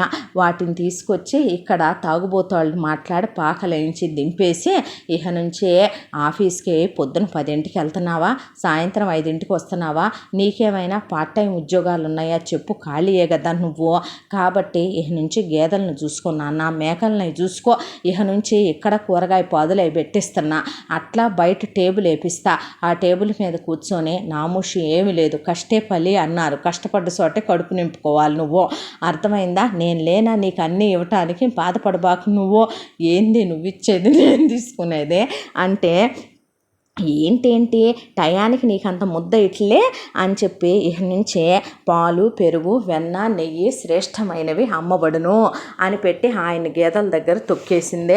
పొద్దున్నే 4ంటికి లేపుద్దే. 4ంటి దగ్గర నుంచి ఆయన గేదెలు ఆవులు మేకలు వాటితో మాట్లాడుకుంటా వాటిని వాటేసుకొని అమ్మా నాన్నను గుర్తు తెచ్చుకొని ఏడ్చుకుంటా బాధలన్నీ వాటికి చెప్పుకుంటా పొద్దున్నే ఫిష్లు పట్టుకెళ్ళేవాళ్ళు రొయ్యలు పట్టుకెళ్ళేవాళ్ళు వస్తే క్లీన్ చేసి ఇచ్చేటట్టయితే కనుక ఇంకొక 30-50 మేమే ఎక్స్ట్రా ఇస్తామంటే అయ్యంట క్లీన్ చేసి ఇచ్చేసేయంటే నాకు రాదే అంటే ఏంది రాంది పట్ట ఆయన ఒంటి మీద 4 తట్లు తేలంగానే ఆయనకి చేపలు చేయటం వచ్చేసింది, రొయ్యలు అలవటం వచ్చేసింది. మమ్మీ నా బతుకు ఎక్కడి నుంచి ఎక్కడ తెచ్చారమ్మా దీని నుంచి చేసి మీరని ఆయన రోజు ఏడబట్టమే. ఆ తర్వాత పిల్లలకు కూడా తిండి పెట్టకపోతుంటే పాపం ఆయన నిద్రపోనిచ్చి దొంగతనంగా గబా గేదె పాలు పిండేసి పాలు కాసేసి గబా పిల్లలకి పాలు పట్టేసుకొని పిల్లలు ముద్దుడిసి నోరు పుక్కులు చూసేయండి నాన్న అనే ఆ తర్వాత ఆ గిన్నె కూడా కడిగి బోర్లు ఇచ్చేసేవాడు ఆయన. ఆ తర్వాత చేతిలో రూపాయి మెదలనివ్వదాయా, వచ్చి ఆఫీస్ దగ్గరికి ఆయన జీతం మేనేజర్తో మాట్లాడి తనే తీసేసుకుంటుందాయా. ఇక వాటిల్లో ఆ రొయ్యల్లో డబ్బులు పిక్కి ఆ చేపలు చేసిన డబ్బులు పిక్కి ఆ తర్వాత కోడిని క్లీన్ చేసి కట్ చేసి ఇస్తే అందులో డబ్బులు పిక్కి పిల్లలకి ఆయన అయ్యి అని తీసుకొస్తే పిల్లల్ని స్కూల్లో వేద్దామంటే ఆడు ఫీజులు అడిగాడు. పైగా మధ్యాహ్న పథకం కింద ప్రైవేట్ స్కూల్లో భోజనాలు లేవు. దాంతో ఇసిరి గవర్నమెంట్ స్కూల్లో వేస్తానందే నేను చచ్చిపోతానని ఆయన కాళ్ళే పట్టుకొని గుమ్మానికి అడ్డం పడిపోయా. కావాలంటే ఒక్కో పిల్లోడి కోసం ఒక్కో ఆవు గేద ఎక్కువగోను, నా బిడ్డల కోసం నేను గుడ్డి చాకినైనా చేస్తాను, కానీ నా బిడ్డలు చదువు సంచ లేకుండా అయిపోతే నా బిడ్డలు ఇప్పటికే అడుగు తినే బిడ్డలు నాకు అయిపోయారు, నా బిడ్డలు అనాథలు అయిపోతారు చదువు లేకపోతే అంటే, సర్లే కొంటాలే చేద్దులే కానీ అని చెప్పి చిన్ని కాన్వెంట్లో వేసింది పిల్లల్ని. ఆ కాన్వెంట్ ఫీజులు నిజానికి ఆయన గేదెల మీద ఆవుల మీద కాదు, మంగతాయారాళ్ళ నాన్న మనవాళ్ళని ముచ్చటపడి చదివిస్తున్నాడని ఆయన వచ్చి కట్టుకొని వెళ్ళాలి ఆ ఫీజులు ప్రతి సంవత్సరం విత్ యూనిఫాములతో సహా. బట్టలు తెస్తుంది, పెద్దబ్బాయి వేయాలి, అయ్యే 2వ వాడికి, అయ్యే 3వ వాడికి, అయ్యే 4వ వాడికి. ఆ తర్వాత మనవాళ్ళు మనవరాళ్ళు పుడితే ఉంటాయి, దాయి పారే మాకని చెబితే ఏమున్నాయండి ఆయన ఇంకా ఇందులో అని ఆయనే పిల్లలకి స్నానాలు చేయించుకొని స్కూల్లో వదిలిపెట్టుకొని సాయంకాలం గేదెల దగ్గర చాకరీ చేసుకుంటా పిల్లలకి ఆయనే చదువు చెప్పుకోవాలి. ఆలోచించిందే, మన పిల్లలకి చెప్తున్నావంటే నువ్వు డిగ్రీ చదివావు కాబట్టి మిగతా పిల్లలకు కూడా చెప్పగలవని ట్యూషన్ పిల్లల్ని పోగు చేసుకొచ్చి ఈ 100 మందికి ట్యూషన్ చెప్పంటే, ఇక ఆయన రాత్రి 8 దగ్గర నుంచి కూర్చొని ట్యూషన్ చెప్తా కూర్చోవాలి 10 వరకు వాళ్ళకి. ఇదేం టైమే 8 దగ్గర నుంచి 10 దాకా అంటే, నువ్వు గేదెల దగ్గర ఉంటావు కదా, ఆ గేదెల టైం అయిపోయిన తర్వాత పంపమని మా ఆయన అప్పుడైతేనే బాగా ఛార్జింగ్ అయి ఉంటుంది బ్యాటరీ, ఆ టయానికి పంపమని చెప్పొచ్చాను. నీకేమో మిషన్ కుడతాం రాదాయా, పచ్చళ్ళు అవి పడతాం రాదాయా, లేకపోతే ఆ వ్యాపారం కూడా పెట్టిద్దును అనేపాటికి ఆయన ఆడ జన్మకే ఎన్ని శోకాలు అనే పాట ఉంది. మగ జన్మకి ఎన్ని శోకాలు అని ఏదవా రాయలేదేంటో పనికి మాలిన ఎదవలో అనుకొని ఆయన మొత్తానికి కూర్చొని ఏడ్చుకుంటా పిల్లల్ని పెట్టుకొని వాళ్ళకి పాపం చూడకుండా అంత నెయ్యి వేసి పెట్టుకోవటం, చూడకుండా అన్నం కింద ఎన్న పూసేసి పెట్టుకొని అమ్మకి చెప్పబాకండి నాన్న, ఏ నాన్న చెప్తే ఏమవుద్ది, మీ నాన్న మీకు ఉండడమ్మా, కొత్త డాడీని తీసుకొస్తుంది మమ్మీ చెప్పకూడదమ్మా, కొట్టుద్దురా నాన్న అని చెప్పి పాపం ఆయన చూడకుండా ఆఫీసులో ఎవరో ఒకళ్ళే 1 గంట సేపు పార్ట్ టైం వర్క్కి వెళ్ళి అక్కడి నుంచి రావటం, వర్క్ ఎక్కువ ఉంది ఆఫీసులో ఆయన అబద్ధాలు చెప్పటం, ఆ డబ్బులు పెట్టి పిల్లలకి ఏదైనా తినటానికి తెచ్చి దొంగతనంగా పిల్లల్ని డాబా మీదకి తీసుకెళ్ళి పెట్టి మూతుడిసేసి కిందకి తీసుకురావటం. అమ్మ కలెక్షన్కి వెళ్ళింది నాన్న అనగానే గబా గబా పిల్లల కోసమనే ఆయనన్ని పునుగులు పొట్లాలు తీసుకురావటం, ఆ పొట్లాలు కనపడకుండా దూరంగా ఎత్తుకెళ్ళి పారేసి రమ్మని మంచి అవటం. ఆయన తిప్పలు కాకుండా అయిపోయే కాలచక్ర భ్రమణంలో ఇలా రోజులు నెలలు సంవత్సరాలు గడిచిపోతూ పెద్ద అబ్బాయి 10th క్లాస్ వరకు కూడా మంగతాయారమ్మ నాన్న బతికే ఉండి అప్పటిదాకా వాళ్ళే చూశారు. ఆ తర్వాత పిల్లల చదువుల సంగతి ఏంటి నాన్న, నీకు ఆరోగ్యం బాగోట్లేదుగా అమ్మ, నువ్వు పోతే సంగతి ఏంటే అనేసరికి మా దగ్గర ఏం మిగిలినాయి అమ్మ, అన్నయ్యలకి వాటా పెట్టేసి అందరికీ పెట్టాం కదే అన్న తర్వాత, సరేలే అట్లాగైతే కిడ్నీ అమ్మితే గనక మీ గ్రూప్ది 50 లక్షలు ఇస్తామన్నారు, చెరో కిడ్నీ ఇచ్చేయండి ఎటు పోతున్నారుగా అందువల్లనే అనేసరికి, వద్దమ్మా ఎంత కావాలి చెప్పు నీకు అంటే, నలుగురి మీద తలా 10 లక్షలు ఇవ్వండి, ఎంటెక్ దాకా చదివిద్దాం అనుకుంటున్నాను పిల్లల్ని అన్న తర్వాత వాళ్ళే ఆ 40 లక్షల రూపాయలు వాళ్ళకున్న ఒక జాగా ఉంటే స్థలం అమ్మి ఇంకో 10 ఎక్స్ట్రా వేసి అల్లుడిని కూడా ఏమన్నా చదివియాలంటే చదివిమనమని 50 ఇచ్చి గంట కొట్టేశారు వాళ్ళు. ఆ తర్వాత పిల్లలు పడి చదవాలి, ర్యాంకులు రావాలి, తాటలు ఒలిచేస్తుంది లేకపోతే పిల్లలే. ఆయన చదువుకోండి నాన్న, దెబ్బలు తినబాకండ్రా అని పాపం కూర్చోబెట్టి చదివిస్తే సన్నగా ఎముకలు గూళ్ళులాగా ఉండేవాళ్ళు పిల్లల వైపు చూస్తే ఆయనకు ఒకటే దిగులు. ఒంట్లో బాగోపోతే గవర్నమెంట్ హాస్పిటల్లో మందులు తెచ్చుకొని వేసుకోవాలి, వాళ్ళ గురించి మంచి ఉండదు చెడు ఉండదు, చెప్పుకోవటానికి సరదాగా ఉన్నా ఇవన్నీ బయటపడి చెప్పుకుంటే మాత్రం కళ్ళ ముందు అన్నీ ఉండి అనుభవించలేని రాతెందుకు అన్నట్టు అనిపించేది ఆయనకే. ఒకవైపున బ్యాంకుల్లో డబ్బులు తొక్కుతా, ఒకవైపున పొలాలు కొంటా, స్థలాలు కొంటా, ఇల్లు కొంటా, ఆస్తులు పేరబెడతా, బంగారాలు వెండి డైమండ్స్ పోగు చేస్తా, మరొక వైపున చూస్తే వడ్డేలకు డబ్బులు తిప్పి అయ్యొక వైపున పాపం పెరిగినట్టు పెరిగిపోతా, ఒకవైపున గేదెలు పెరిగిపోయి ఆవులు పెరిగిపోయి, ఒకవైపున కనీసం ఇంట్లోనే కూరగాయలు అన్ని పండితే ఆ కూరగాయల్లో నుంచి ఒక్కటి కూడా తీసి వండటానికి వీలు లేదు. పొద్దున్నే టేబుల్ వేసుకోవటం, ఆ టేబుల్ మీద పెట్టడం, అమ్మటం, ఇదంతా ఒక లెక్కనైతే పిల్లలకి 10 ఏళ్ల పిల్లలప్పటి నుంచి పిల్లల్ని పార్ట్ టైం ఉద్యోగాల్లో పెట్టిందే. ఆయన సైకిల్ నేర్పించమంటే ముచ్చట పడిపోయి సైకిళ్ళు కొంటది కావాలి పిల్లలకని, బుద్ధి తక్కువ ఎదవని నేను నేర్పానని రోజు చెప్పుతో కొట్టుకోవటమే ఆయన. పిల్లల్ని పొద్దున్నే పాల ప్యాకెట్లు, న్యూస్ పేపర్లు వేసే దగ్గర మాట్లాడొచ్చిందే. ఆ తర్వాత ఇప్పుడు పెద్ద పిల్లాడి 10th అయిపోయి వాడి పార్ట్ టైం ఉద్యోగం ఇంకా పెరిగిపోయే, ఆ తర్వాత పిల్లలు నలుగురు ఒకళ్ళ తర్వాత ఒకళ్ళు అందొస్తే ఒకళ్ళని తీసుకెళ్ళి మెడికల్ షాపులో, ఒకళ్ళని తీసుకెళ్ళి హోటల్లో, ఒకళ్ళని తీసుకెళ్ళి చిల్లర కొట్లో, ఒకళ్ళని తీసుకెళ్ళి హోమ్ డెలివరీల కింద, ఇలా నలుగురిని 4 ఉద్యోగాల్లో పెట్టేసి ఆ తర్వాత పిల్లలు నలుగురు ఇంటికి వచ్చిన తర్వాత ఆయనకి కంటి చూపు కనపడక ఎంతెంత పెద్ద పెద్ద అద్దాలు వేయించుకొని కూర్చున్నాడు. కాబట్టి ట్యూషన్ బాధ్యతలు పిల్లలు తీసుకొని ఒకవైపున వాళ్ళ నాన్నకి గేదెల దగ్గర వాటి దగ్గర సాయం చెయ్యాలి, ఇంటి పనులు సాయం చెయ్యాలి. ఆయన పిల్లల్ని చూసి దగ్గరికి తీసుకొని బాధపడతా ఉండేవాడు. అలిసిపోయి ఒళ్ళంతా కూడా సలుపులు తేలిపోయిన మనుషులు ఎలా పడుకుండిపోతారో అలా పడుకుండిపోయేవాళ్ళు వాళ్ళు. ఆ తర్వాత పెద్దబ్బాయిది బీటెక్ అయిపోయి ఎంటెక్ అయిపోయింది. ఎవరినైనా ప్రేమించారో వాళ్ళ బొందులో ఊపిరి తీసేసుద్దని వాళ్ళకి తెలుసు. ర్యాంక్ మీద కాబట్టి ఎటు వీళ్ళ క్యాస్ట్కి స్కాలర్షిప్ రాదు కాబట్టి పిల్లల కులం మార్చేస్తానందే. ఆయన కాళ్ళ మీద పడ్డాడు, దండాలు పెట్టాడు. దాంతో ఇక పిల్లలకి ఎక్కడి నుంచి పట్టుకొచ్చిందో స్పాన్సర్స్ని పట్టుకొచ్చిందే. దాంతోపాటు ఇక పేద పిల్లల్ని, దిక్కులేని పిల్లల్ని చదివించే వాళ్ళని పట్టుకొచ్చి ఫీజులు వాళ్ళ మీదగా పానిచ్చేసి పెద్దబ్బాయిది ఎంటెక్ అయిపోయి ఎంఎన్సి కంపెనీలో ఉద్యోగం వచ్చిందే. తర్వాత 2వ వాడికి, 3వ వాడికి, 4వ వాడికి కూడా వచ్చినాయి. అయితే నలుగురు పిల్లలు కలిసి ఆఫీస్ క్యాబ్లో వెళ్తే డబ్బులు కట్ చేసుకుంటున్నాడని, మెట్రోలు బస్సుల్లో వెళ్తే ఛార్జీలు దండగానే తన దగ్గర తాకట్టు పెట్టిన నలుగురు దగ్గర కూడా శుభ్రంగా 4 బళ్ళు లాక్కొని ఎటు తనకి తెలిసినోడొకడు పెట్రోలు డీజిలు అమ్మేవాడి దగ్గర శుభ్రంగా తీసుకొచ్చి బండ్లలో రోజు ఔన్సులు లెక్క చూసి పోసి 2 బళ్ళు ఉంటాయి. 2 బళ్ళల్లో పెద్ద అబ్బాయి, 4వ అబ్బాయి ఒకే ఆఫీసు, 2వ అబ్బాయి, 3వ అబ్బాయి ఒకే ఆఫీసు. అలా వాళ్ళు ఆఫీసులకు వెళ్ళిపోయి ఇంటికి రాగానే ఆన్లైన్లో పార్ట్ టైం ఉద్యోగాలు చేసుకుంటూ ట్యూషన్స్ చెప్పాలి ఒకవైపు నుంచే. అలా ప్రతి ఒక్క రూపాయి లెక్క చూసి పిల్లల దగ్గర నుంచి కూడా తనే తీసేసుకుంటుంది. ఇలా రోజులు గడిచిపోతూ ఉండగా పిల్లలకి పెళ్ళిళ్ళు చేసే టైం అయింది. కాబట్టి వాళ్ళెవరో ఒకళ్ళని ప్రేమించామని దేన్నో దానికి కాలు జారో కడుపు చేసో తీసుకొచ్చే ప్రమాదం ఉందని ఒకరోజు అనుకోకుండా ఒక చోటకి వెళ్ళినప్పుడు ఎవరి గురించో గొడవ జరుగుతుంటే వినొచ్చిందే. వచ్చి 2 రోజులు ఆలోచించిందే.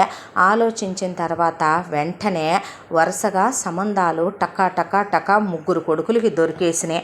అందులో పెద్దబ్బాయికి ఒక అమ్మాయి పేరు జానకి, బాగా డబ్బున్న సంబంధం.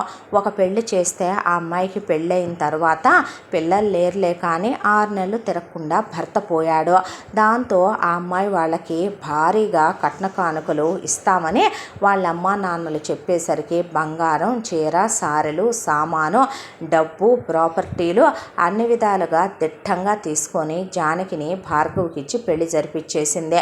ఇక ఆనంద్ విషయం, ఆనంద్కి గీత అనే ఒక అమ్మాయిని సంబంధం చూసిందే. ఆ అమ్మాయి విషయానికి వస్తే కాలు కాస్త అవుడు ఆ అమ్మాయిదే. దాంతో అవిటి పిల్లని ఎవరూ చేసుకోవటానికి ముందుకు రాకపోతుంటే ఇక ఆ అమ్మాయిని భారీగా కట్న కానుకలు తీసుకొని ఆనంద్కి ఇచ్చి పెళ్లి జరిపించేసింది. ఇక 3వ వాడు ప్రకాష్ విషయం. ప్రకాష్ భార్య మాళవిక పుట్టు రోగిష్టిది. ఆ అమ్మాయికి చిన్నప్పటి నుంచే చచ్చిపోయే ఆస్తమా, దానికి తోడు షుగరు, దానికి తోడు బీపీ, ఒంట్లో బాగోదు ఆ అమ్మాయికి. అయితే మాత్రం ఏమైంది, వాళ్ళకి డబ్బు ఉంది. దాంతో ఇక ఆ అమ్మాయిని 3వ అబ్బాయికి ఇచ్చి పెళ్లి చేసి తీసుకొచ్చింది. తీసుకొచ్చాక వెంటనే పిల్లల్ని కనకుండా కోడలికి కాపర్టీలు వేయించేసి కోడళ్ళ మెళ్ళల్లో ఒక్కొక్కళ్ళకి 4 గ్రాముల నల్లబూసలు మినహా వాళ్ళ ఒంటి మీద అట్రుండి మట్టి మట్టి గాజులు మినహా, కాళ్ళకి వెండి మెట్టెలు మినహా ఏవీ ఉండవు వాళ్ళకే. వాళ్ళ పుట్టింటి వాళ్ళే పిండి వంటలు, పచ్చళ్ళు, కారాలు, అల్లుళ్ళకి, కూతుళ్ళకి, తనకి, తన మొగుడికి బట్టలు, వారానికి ఒకసారి నాన్ వెజ్లు మొత్తం వాళ్ళే వండి పంపించాలి. దానికి తోడు కోడళ్ళకి కాపర్టీలు కూడా వేయించేసింది కాబట్టి ఇక కోడళ్ళు ఖాళీగా ఉండటం ఏంటి? దాంతో ముందు పెద్ద కోడలికి మిషన్ కుట్టడం వచ్చు. కర్మానికి వాళ్ళ అమ్మ నాన్న చెప్పి చచ్చారు ఆ మాట. ఆ అమ్మాయితో మిషన్లు పెట్టించేసి పెద్ద బోటిక్ ఓపెన్ చేయించేసింది. ఇక రెండో అమ్మాయి గీత విషయానికి వస్తే ఆ అమ్మాయికి మగ్గం వర్కులు, పెయింటింగులు వచ్చు. దాంతో ఆ అమ్మాయి చేత అది పెట్టించింది.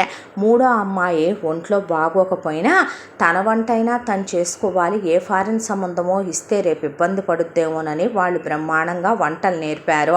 దాంతో ఆ అమ్మాయి చేత పచ్చళ్ళు, కారపొళ్ళు, పిండి వంటలు, ఇక స్వీట్ షాప్ లాగా, కర్రీ పాయింట్ లాగా ఓపెన్ చేయించేసింది. అమ్మ చెప్పిందనే అమ్మకి ఎదురు చెప్పలేక నాన్నలాగా తాము కూడా అసమర్థులు అవ్వబట్టే కదా తాము ఆ అమ్మాయిల్ని వివాహం చేసుకున్నారు. చేసుకున్నాక రెండో సంబంధమనో, కుంటిదనో, ఆరోగ్యం బాలేందనో అంటం భావ్యం కాదు. కాబట్టి భార్యల్ని చాలా ప్రేమగా చూసుకునేవాళ్ళు ముగ్గురు. మేము మీకు ఇవ్వగలిగింది ఈ ఖరీదు లేని ప్రేమ మాత్రమే. మీకు కడుపుకు తినటానికి ఇంత ఏమీ తేలేము. దాంతోపాటు మీకు ఒక చీర కొనుక్కొచ్చి గిఫ్ట్గా ఇవ్వలేము, ఒక మూర మల్లెపూలు తేలేము. మీరు అనుకోవచ్చు, అమ్మకి ఎదురు చెప్పొచ్చు కదరా చవట వెదవల్లారా, మమ్మ బాయిల్ లాగా ఉండటమేంటి అని. అది మొదలు పెడితే ముందు మా నాన్న దగ్గర నుంచి మొదలు పెట్టాలి. ఆడోళ్ళని కొట్టకూడదు, ఆడోళ్ళని తిట్టకూడదు, ఒక మాట అనకూడదని మా నాన్నమ్మ తాతయ్య మా నాన్నకి నేర్పితే మా నాన్న మాకు నేర్పించాడు. మా అమ్మ గుణాలు రాకూడదు, తనలా పెంచుకోవాలనే దాంట్లో మా నాన్న నేర్పిన మంచి గుణాల్లో ఒకటే స్త్రీలను గౌరవించటం. వయసులో పెద్దదే, కన్న తల్లే, 9 మాసాలు మోసి పెంచిందే, ఎంతైనా ఆడది, ఆవిడ్ని మేమేమీ అనలేము. మీరు మమ్మల్ని చేతగాని వాళ్ళు అనుకున్నా, చవట వెదవలనుకున్నా సారీ చెప్పటం తప్ప చేయగలిగింది ఏమీ లేదు అనేశారు వాళ్ళు. ఆ తర్వాత ఇంత దాంట్లో 4వ వాడు మోహన్ మాత్రం ఒక అమ్మాయిని ప్రేమిస్తున్నానని చెబితే, ఎంతోటి దాంట్లో నీ బతుక్కి దానికెక్కడ టైం దొరికిందిరా అనేపాటికి ఇంజనీరింగ్కి వెళ్తే నేను ఇలా ఏమీ తినకుండా పచ్చళ్ళ వేసుకొని క్యారియర్లు తెచ్చుకుంటున్నానని వసుంధర అనే అమ్మాయి ఫస్ట్ పరిచయం, తర్వాత స్నేహం అయిందన్నయ్య. ఆ తర్వాత ఫ్రెండ్సే మేమిద్దరం. నా కోసమని తను టిఫిన్ తెచ్చేది, బాక్స్ తెచ్చేది, పాకెట్ మనీ ఇచ్చేదే, నాకు గిఫ్ట్లు ఇచ్చేదే, సినిమాకి తీసుకెళ్ళేది, బయటికి తీసుకెళ్ళేదే.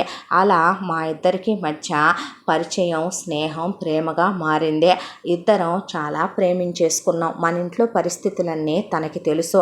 మరి వాళ్ళు కోటీశ్వర్లేనా, ఎంత ఇస్తారు అని అడిగారు వదినలు.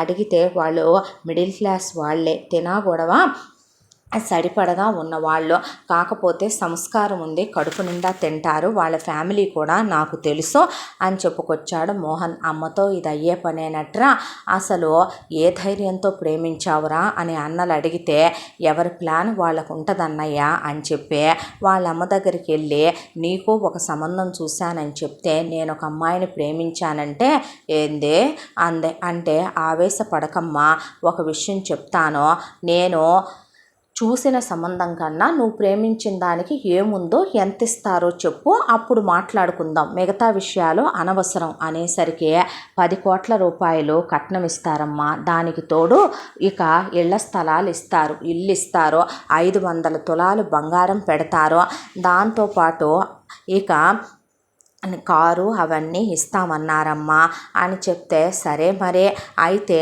వెళ్ళి కనుక్కొని ఎంక్వైరీ చేసి వచ్చేదా అని అడిగితే చెయ్యమ్మా అని చాలా ధైర్యంగా అన్నాడు. ఏమిట్రా అంత ధైర్యంగా చెప్పావు అనేపాటికి వాళ్ళ ఇంటి చుట్టుపక్కల ఎవరు ఉండరన్నా, వాళ్ళే సిటీ అవుట్కట్స్లో ఉంటున్నారు, కాకపోతే వాళ్ళు కాస్త దర్జాగానే ఉంటారు ఇంట్లో. అమ్మకి అంత దర్జాగా ఉన్నారంటే వాళ్ళు ఉన్నోళ్ళనే అనుకుంటుంది కదా. మరి అమ్మ ఎంక్వైరీలు చేయిస్తాను అది ఇది అని చెప్పి అందే. నువ్వేమీ కంగారు పడకు అని చెప్పి నేను ఎక్కడికక్కడ మనుషుల్ని పెట్టి మేనేజ్ చేసి మెయింటైన్ చేసుకొస్తానులే కానీ అన్న తర్వాత సరే మరి అలాగైతే పెళ్లి చూపులకు వస్తామని చెప్పు అన్న తర్వాత కాబోయే అత్తమామలకు ముందే తన గూడంతా వెళ్ళబోసుకొని ఆ అమ్మాయికి కూడా చెప్తే మీ అమ్మ మమ్మల్ని బతకనిచ్చిద్దా బాబు అంటే మీరేమీ భయపడకండి, కాకపోతే ఇలా చెప్పండి, నాకు పెళ్ళయ్యి ఒక 3 సంవత్సరాలు మేము సంతోషంగా కాపురం చేసుకుంటున్నాం అన్నప్పుడు మీరు మిగతా మొత్తం అప్పచెప్తానని, అప్పటిదాకా మీరు అన్నీ జాగ్రత్త చేసి ఉంచుతామని ఉంచండి అన్నాక సరేనన్నారు. వెళ్ళింది. సంబంధం విషయంలో వీళ్ళు చెప్పమన్నట్టే చెప్పారు. వాళ్ళు పెళ్ళి బాగా చెయ్యాలని వాళ్ళు అనుకుంటే ఏం అక్కర్లేదని పెళ్లి ఖర్చుల డబ్బులు ఎడదేండి అని చెప్పి 10 లక్షలు తీసుకొని మొత్తానికి 1 లక్ష రూపాయల్లో ముగిచ్చేసి 9 లక్షలు వడ్డీకి ఇచ్చేసింది పెళ్లి డబ్బులు. ఆ తర్వాత ఇక అమ్మాయి కోడలుగా అడుగు పెట్టగానే ఆ అమ్మాయికి కూడా కాపర్టీ వేయించేసి ఆ అమ్మాయికి బ్యూటీ ట్రైనింగు చేసే ఉంది ఆల్రెడీ. అంతకుముందు ఆ అమ్మాయి ఒక సెలూన్లో కూడా వర్క్ చేస్తూ ఉండటంతో ఆ అమ్మాయి చేతే ఒక సెలూను ఓపెన్ చేయించి ఉంచిందే. అంతా దాంట్లో ఆ ఇంట్లో 1 రూపాయి మెదిలేది వసుంధర చేతిలోనే. అమ్మా నాన్నలు ఇచ్చిన కాసిన అకౌంట్లో వేసుకోవటం అయితేనేమి, దానికి తోడు పెళ్లికి ముందు కొన్నాళ్ళు ఉద్యోగం చేయటం అయితేనేమి, ఆ అమ్మాయి దగ్గర 4 రూపాయలుండి ఇంట్లో వాళ్ళు ఏమీ తిండి లేక నకనకలాడిపోతున్నారని అత్తకు తెలియకుండా దొంగతనంగా అత్త వసూళ్ళకి వెళ్ళినప్పుడు ఏదో ఒకటి తీసుకొచ్చి పెడతా ఉంటుంది ఇంట్లో వాళ్ళకే.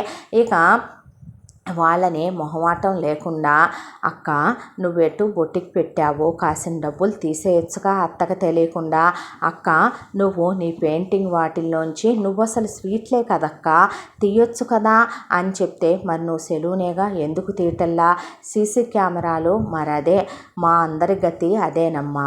సీసీ కెమెరాలు ఎప్పుడైతే వచ్చినాయో వచ్చిన దగ్గర నుంచి నా గేదెల దగ్గర మేకల దగ్గర కూడా సీసీ కెమెరాలు ఉంటాయి.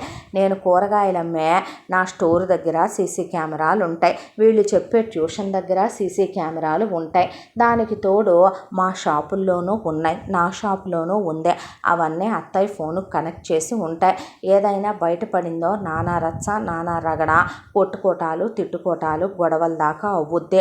ఎందుకు వచ్చిన గొడవ చెప్పు, అందుకే వదిలేసి ఊరుకున్నాం అన్న తర్వాత ఇలా ఎన్నాళ్ళు ఎన్నేళ్ళు అయినా లేక తినకపోవటం వేరు, ఉండి ఏంటి మామయ్య ఇదే ఏదో సామెత చెప్పినట్టు ధనాగారం నిండా నిధులు ఉన్న మహారాజు గడ్డితో వండుకొని తిన్నాడంట కూర.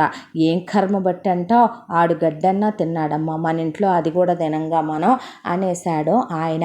ఆ తర్వాత ఒకరోజు మామగారు తూలి పడబోతే హాస్పిటల్కి తీసుకెళ్తే డాక్టరు ఆయన ఒంట్లో ఏ రోగం ఉండి ఏ రోగం లేదనుకుంటున్నావమ్మా, బీపీలు షుగర్లు అల్సర్లు అన్నీ ఉన్నాయి ఆయనకి.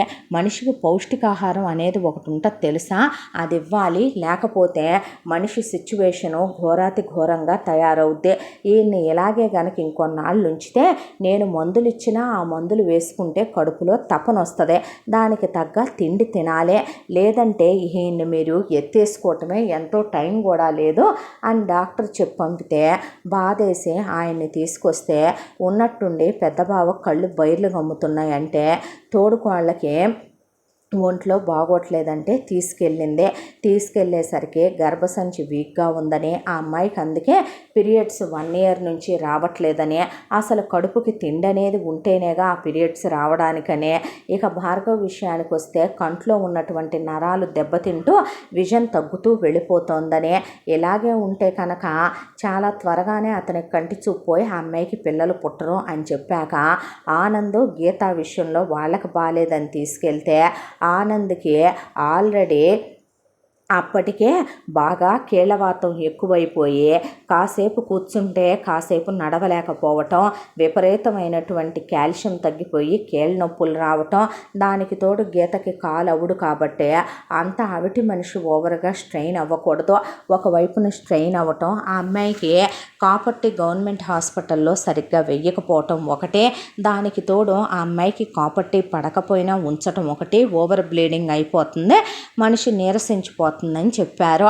ప్రకాష్ని మాళవికని తీసుకెళ్తే ప్రకాష్కి విపరీతమైనటువంటి ఆయాసం, చాకిరీ చేస్తే మనిషి ఒక అరగంటో గంటో పడుకోపోతే నార్మల్ అవ్వలేకపోతున్నాడనే, మాళవికకు అసలే మాయరోగం ఉంది కాబట్టి దేవుడు ఎప్పుడు తీసుకెళ్తాడా అన్నట్టు ఆ అమ్మాయి సిచ్యువేషన్ అయిపోయిందని, ఆ అమ్మాయికి షుగర్ పెరిగింది, బీపీ పెరిగింది, ఆ అమ్మాయికి ఆస్తమా ఫుల్గా ఉంది, ఇన్హేలర్ల దగ్గర నుంచి అన్నీ వాడాలి అని చెప్పి షుగర్కి ఇన్సులిన్లు కూడా వాడాలని చెప్తే, ఇవన్నీ ఒక ఎత్తు అయితే మోహన్కి స్పైనే తేడా వస్తోందని, అతను ఎక్కువ ప్రెషర్ పెట్టి సంసారం చేసినా కూడా స్పైన్ డ్యామేజ్ అయ్యే ప్రమాదం ఉందని, ట్రీట్మెంట్ చేయించే ఆపరేషన్ చేయించితే 30 నుంచి 50 లక్షలు ఖర్చు అవుతుందని చెప్తే, తనని కూడా చెక్ చేయించుకుంది వసుంధర.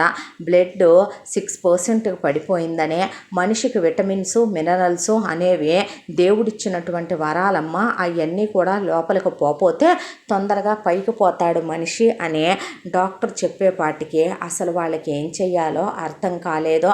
ఒకవైపున ఇంట్లో వాళ్ళు అత్తని ఏమీ అనలేక కోడళ్ళుగా వీళ్ళు నలిగిపోవటం, అమ్మనేమీ అనలేక కొడుకులుగా వాళ్ళు నలిగిపోవటం, భార్యనేమనలేక మామగారు నలిగిపోవటం, ఇలా రోజులు గడిచిపోతూ ఏం కర్మిదే అనుకుంటూ ఉండగా ఒక రోజున ఎప్పట్లాగానే కలెక్షన్కి వెళ్ళింది మంగ. వెళ్ళిన దగ్గర జనాలందరూ ఒక చోట టెంట్ వేసి ఒక స్వామీజీ వచ్చాడని అక్కడ పోగై ఉన్నారు. పోగై ఉంటే తంతేందో చూద్దామని వెళ్తే అక్కడ ఫ్రీగా పులిహోర పరమాన్నం పెట్టారు. తిన్న తర్వాత ఏంటి ఈ స్వాములూరి స్పెషలు అంటే, ఒకటిస్తే 2 చేసిస్తున్నాడు ఏదైనా అనేపాటికి, ఏంది నిజమా అందే. అంటే చూసుకోమ్మా అనేసరికి ఎవరి దగ్గర కళ్ళు తెరవని స్వామీజీ మంగని చూసి కళ్ళు తెరిచి రాబిడ్డ అని దగ్గరికి పిలిచాడు. వెళ్ళింది. వెళ్ళేసరికి ఏదిచ్చినా 2 చేస్తావా అనేసరికి చేస్తానమ్మా అంటే, వేలుకున్న ఉంగరం ఇస్తే 2 ఉంగరాలు వచ్చినాయి. తన దగ్గర గీట్రాయి బ్యాగులోనే ఉంటుంది కాబట్టి గీకి చూస్తే ఒరిజినల్ బంగారమే. గాజులు ఇచ్చింది 2 చేసి ఇచ్చాడు, గొలుసు ఇచ్చింది 2 చేసి ఇచ్చాడు. దాంతో ఆ స్వామీజీ కాళ్ళ మీద పడిపోయి, నీకు పూర్వజన్మ వృత్తాంతం చెప్తానమ్మా, మీ ఇంటికి నన్ను తీసుకెళ్ళవు అని చెప్పిన తర్వాత అలాగే రండని ఆ స్వామీజీని, ఆ స్వామీజీతో పాటు ఒక 4 శిష్యులుంటే వాళ్ళని ఇంటికి వేసుకొచ్చింది. ఎవరు ఈ స్వాములోరు అని అడిగారు కొడుకులు. అడిగితే ఆయన నాకు పూర్వజన్మ గురించి చెప్తాడంట, కోటీశ్వరరాల్ని అయ్యే మార్గం గురించి చెప్తానన్నాడు, అందుకనే ఇంటికి తీసుకొచ్చాను అనేపాటికి, యాడేరుకొచ్చావే వీడిని అని అడిగాడు ఈశ్వరరావు. నోరుముయ్ అని చెప్పి రండి కూర్చోండి అని కూర్చోబెడితే, ఇక అమ్మాయి నీ స్వీట్ల కొట్లో నుంచి స్వీట్లు తెప్పించవే అని చెప్తే, నిజమే నువ్వేనత్తయ్య అన్నాక ఏదిచ్చినా 2 చేస్తున్నాడు అంటే, నిజమా ఇచ్చి చూడండిరా, మాకే ఉంచావమ్మా నువ్వు, మా అత్తోరు పెట్టినవి కూడా నువ్వే దాచుకుంటేవిగా అన్న తరువాత ఇక వాళ్ళందరి ముందు తనే తన మెళ్ళో ఉన్న గొలుసు తీసిస్తే అవి 2 గొలుసులు చేసిచ్చాడు ఆ స్వామీజీ. ఇప్పుడు నమ్ముతారా, ఇదిగో గీట్రాయి కూడా ఇస్తారు చూడండి, నేనంత తొందరగా ఎవరిని నమ్మి ఇళ్ళకి తేనరా అన్న తరువాత సరేనని చెప్పి ఇక స్వామీజీ ఇటు రమ్మనమని మంగని వీళ్ళందరినీ పక్కకు పంపించమని కూర్చోబెట్టి, ఇక మంగకి నీకు పూర్వజన్మ చెప్తానంటే మేము వింటామని వీళ్ళందరూ అక్కడే కూర్చున్నారు. కూర్చున్నాక అందరి మొహాన విభూది ఊది అందరినీ కూర్చోబెట్టి, నేను మీ ఇంట్లో మీరు వండే ఫుడ్లు తినను, నాకు కావలసినవి నా శిష్యులే వండుతారు, నేను డబ్బు కోసం ఇదంతా చెయ్యట్లేదు అని, పూర్వజన్మలో నువ్వు దేవనంద అనేటటువంటి రాజకుమారివమ్మ, అప్పుడు కూడా నువ్వు నిధులన్నీ కూడా ఎక్కడ దాయాదులైనటువంటి రాజులు దొంగిలించుకెళ్తారోనని ఒక చోట చాలా భద్రంగా దాచిపెట్టావు. అప్పటి నీ ప్రియుడు గుణశేఖరు నిన్ను పెళ్లి చేసుకుందాం అనుకున్నాడు అనేపాటికి, దేవరథ దేవనంద అనేపాటికి సలారేగా అనే ఒక కొడుకు, ఆ తర్వాత గుణశేఖర్ వారాయ్ అని ఇంకో కొడుకు అనేపాటికి అంది. అన్న తర్వాత నువ్వు ఇతన్ని చేసుకోవటం ఏంటమ్మా నీ కర్మ, నీ కోసం 800 సంవత్సరాలుగా పుడుతూ పోతూ నీ కోసమనే పుట్టి సస్తూనే ఉన్నాడమ్మా దేవనంద అన్న తర్వాత, మగధీరేగా అన్న తర్వాత నువ్వు ఈ అడుక్కునేవాడిని చేసుకోవటం ఏంటి, కోటీశ్వరుడు నీ కోసం ఎదురు చూస్తుంటే అయిపోయిందిగా స్వాములోరు అన్న తర్వాత ఏమీ అయిపోలేదు. నీ కోసం నీ ప్రియుడు నీ నిధి ఎదురు చూస్తూనే ఉందే. దానికోసం నేనేం చెయ్యాలి, ఏం చేయాలంటే ఇక నుంచి నువ్వు ఇలాంటి బట్టలు కట్టుకోకూడదు. నువ్వు మహారాణివే, మహారాణిలా రెడీ అవ్వాలి. నువ్వు దాచి ఉంచిన నిధి దగ్గరికి నిన్ను తీసుకెళ్తాను. ఆ నిధి నీకు అప్పచెప్తాను. నీ గుణశేఖరుడు నిన్ను వెతుక్కుంటూ బయలుదేరాడు. అక్కడికి వచ్చి నిన్ను కలుస్తాడమ్మా. నువ్వు భావబంధాలన్నీ కూడా ఇక్కడితో పూర్తి చేసుకొని వీళ్లతో నాతో రావాలి. అందుకు నేనేం చెయ్యాలి, ఒక్క 15 రోజుల పాటు నువ్వు పగలంతా నిద్రపోయి రాత్రంతా లేచుండే మహారాణిగా అలంకరించుకొని నేను చెప్పిన మంత్రజపం చెయ్యాలి. అంటే ఎందుకు చెయ్యను అని అంటే, నాన్నని మమ్మల్ని కూడా వదిలేసి వెళ్తావంటే ఈ జన్మకే మీ నాన్న నేను భార్యాభర్తలం. జన్మ జన్మల నా గుణశేఖర్ నా కోసం ఎదురు చూస్తుంటే నేను ఇప్పుడు ఈయనతో ఉండటం న్యాయమా చెప్పు.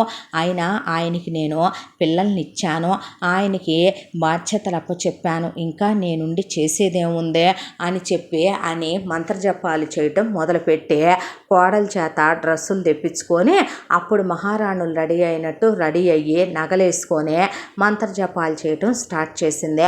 ఆ తర్వాత అందరూ నిద్రపోయేటప్పుడు స్వామీజీ రమ్మనమని పిలిచి నీతో ఒక పెద్ద గూఢాచార రహస్యం చెప్పాలి. అంటే ఏంటి అంటే, ఎంతకాలంగా నువ్వు సంపాదించినటువంటి డబ్బు నగలు ఏదైతే ఉన్నాయో డాక్యుమెంట్లు ఆస్తికి సంబంధించినవి అన్నీ కూడా మనం తీసుకెళ్ళిపోవాలి. మనతో పాటు తీసుకెళ్ళిపోయే నిధికి ముందు మనం హోమం చేసి అవన్నీ హోమంలో పడేస్తాం. ఎందుకంటే ఇక్కడ నువ్వు ఈ జన్మలో సంపాదించిన ఇదంతా కూడా నిన్ను మైలపరిచింది కదా. మీ అమ్మ నాన్నకి పుట్టటం, ఇతంతో నీకు పెళ్ళవటం, కాబట్టి నువ్వు వీళ్ళందరితో బౌబంధాలు తెంచేసుకొని నువ్వు ఆ తర్వాత మాతో పాటు రావాలి అనేపాటికి అరుంధతి సినిమా గుర్తొచ్చి నా నెత్తి మీద కొబ్బరికాయలు కొడతారా స్వామి అంటే, చీచి లేదమ్మా, నీ గుణశేఖర్ని నీకు అప్పచెప్తాం అన్న తర్వాత సరేనని ఇంట్లో వాళ్ళెవరికి చెప్పకుండా నేను వెళుతున్నాను నిధి కోసం. నేను మళ్ళీ తిరిగి రావచ్చు రాకపోను వచ్చు, నా కోసం మీరు ఎదురు చూడొద్దు. ఈ వంశంలో నేను మళ్ళీ పుట్టొచ్చు పుట్టకపోవచ్చు. నువ్వు వెధవముండడిగా జీవితం గడపాల్సి వస్తోంది.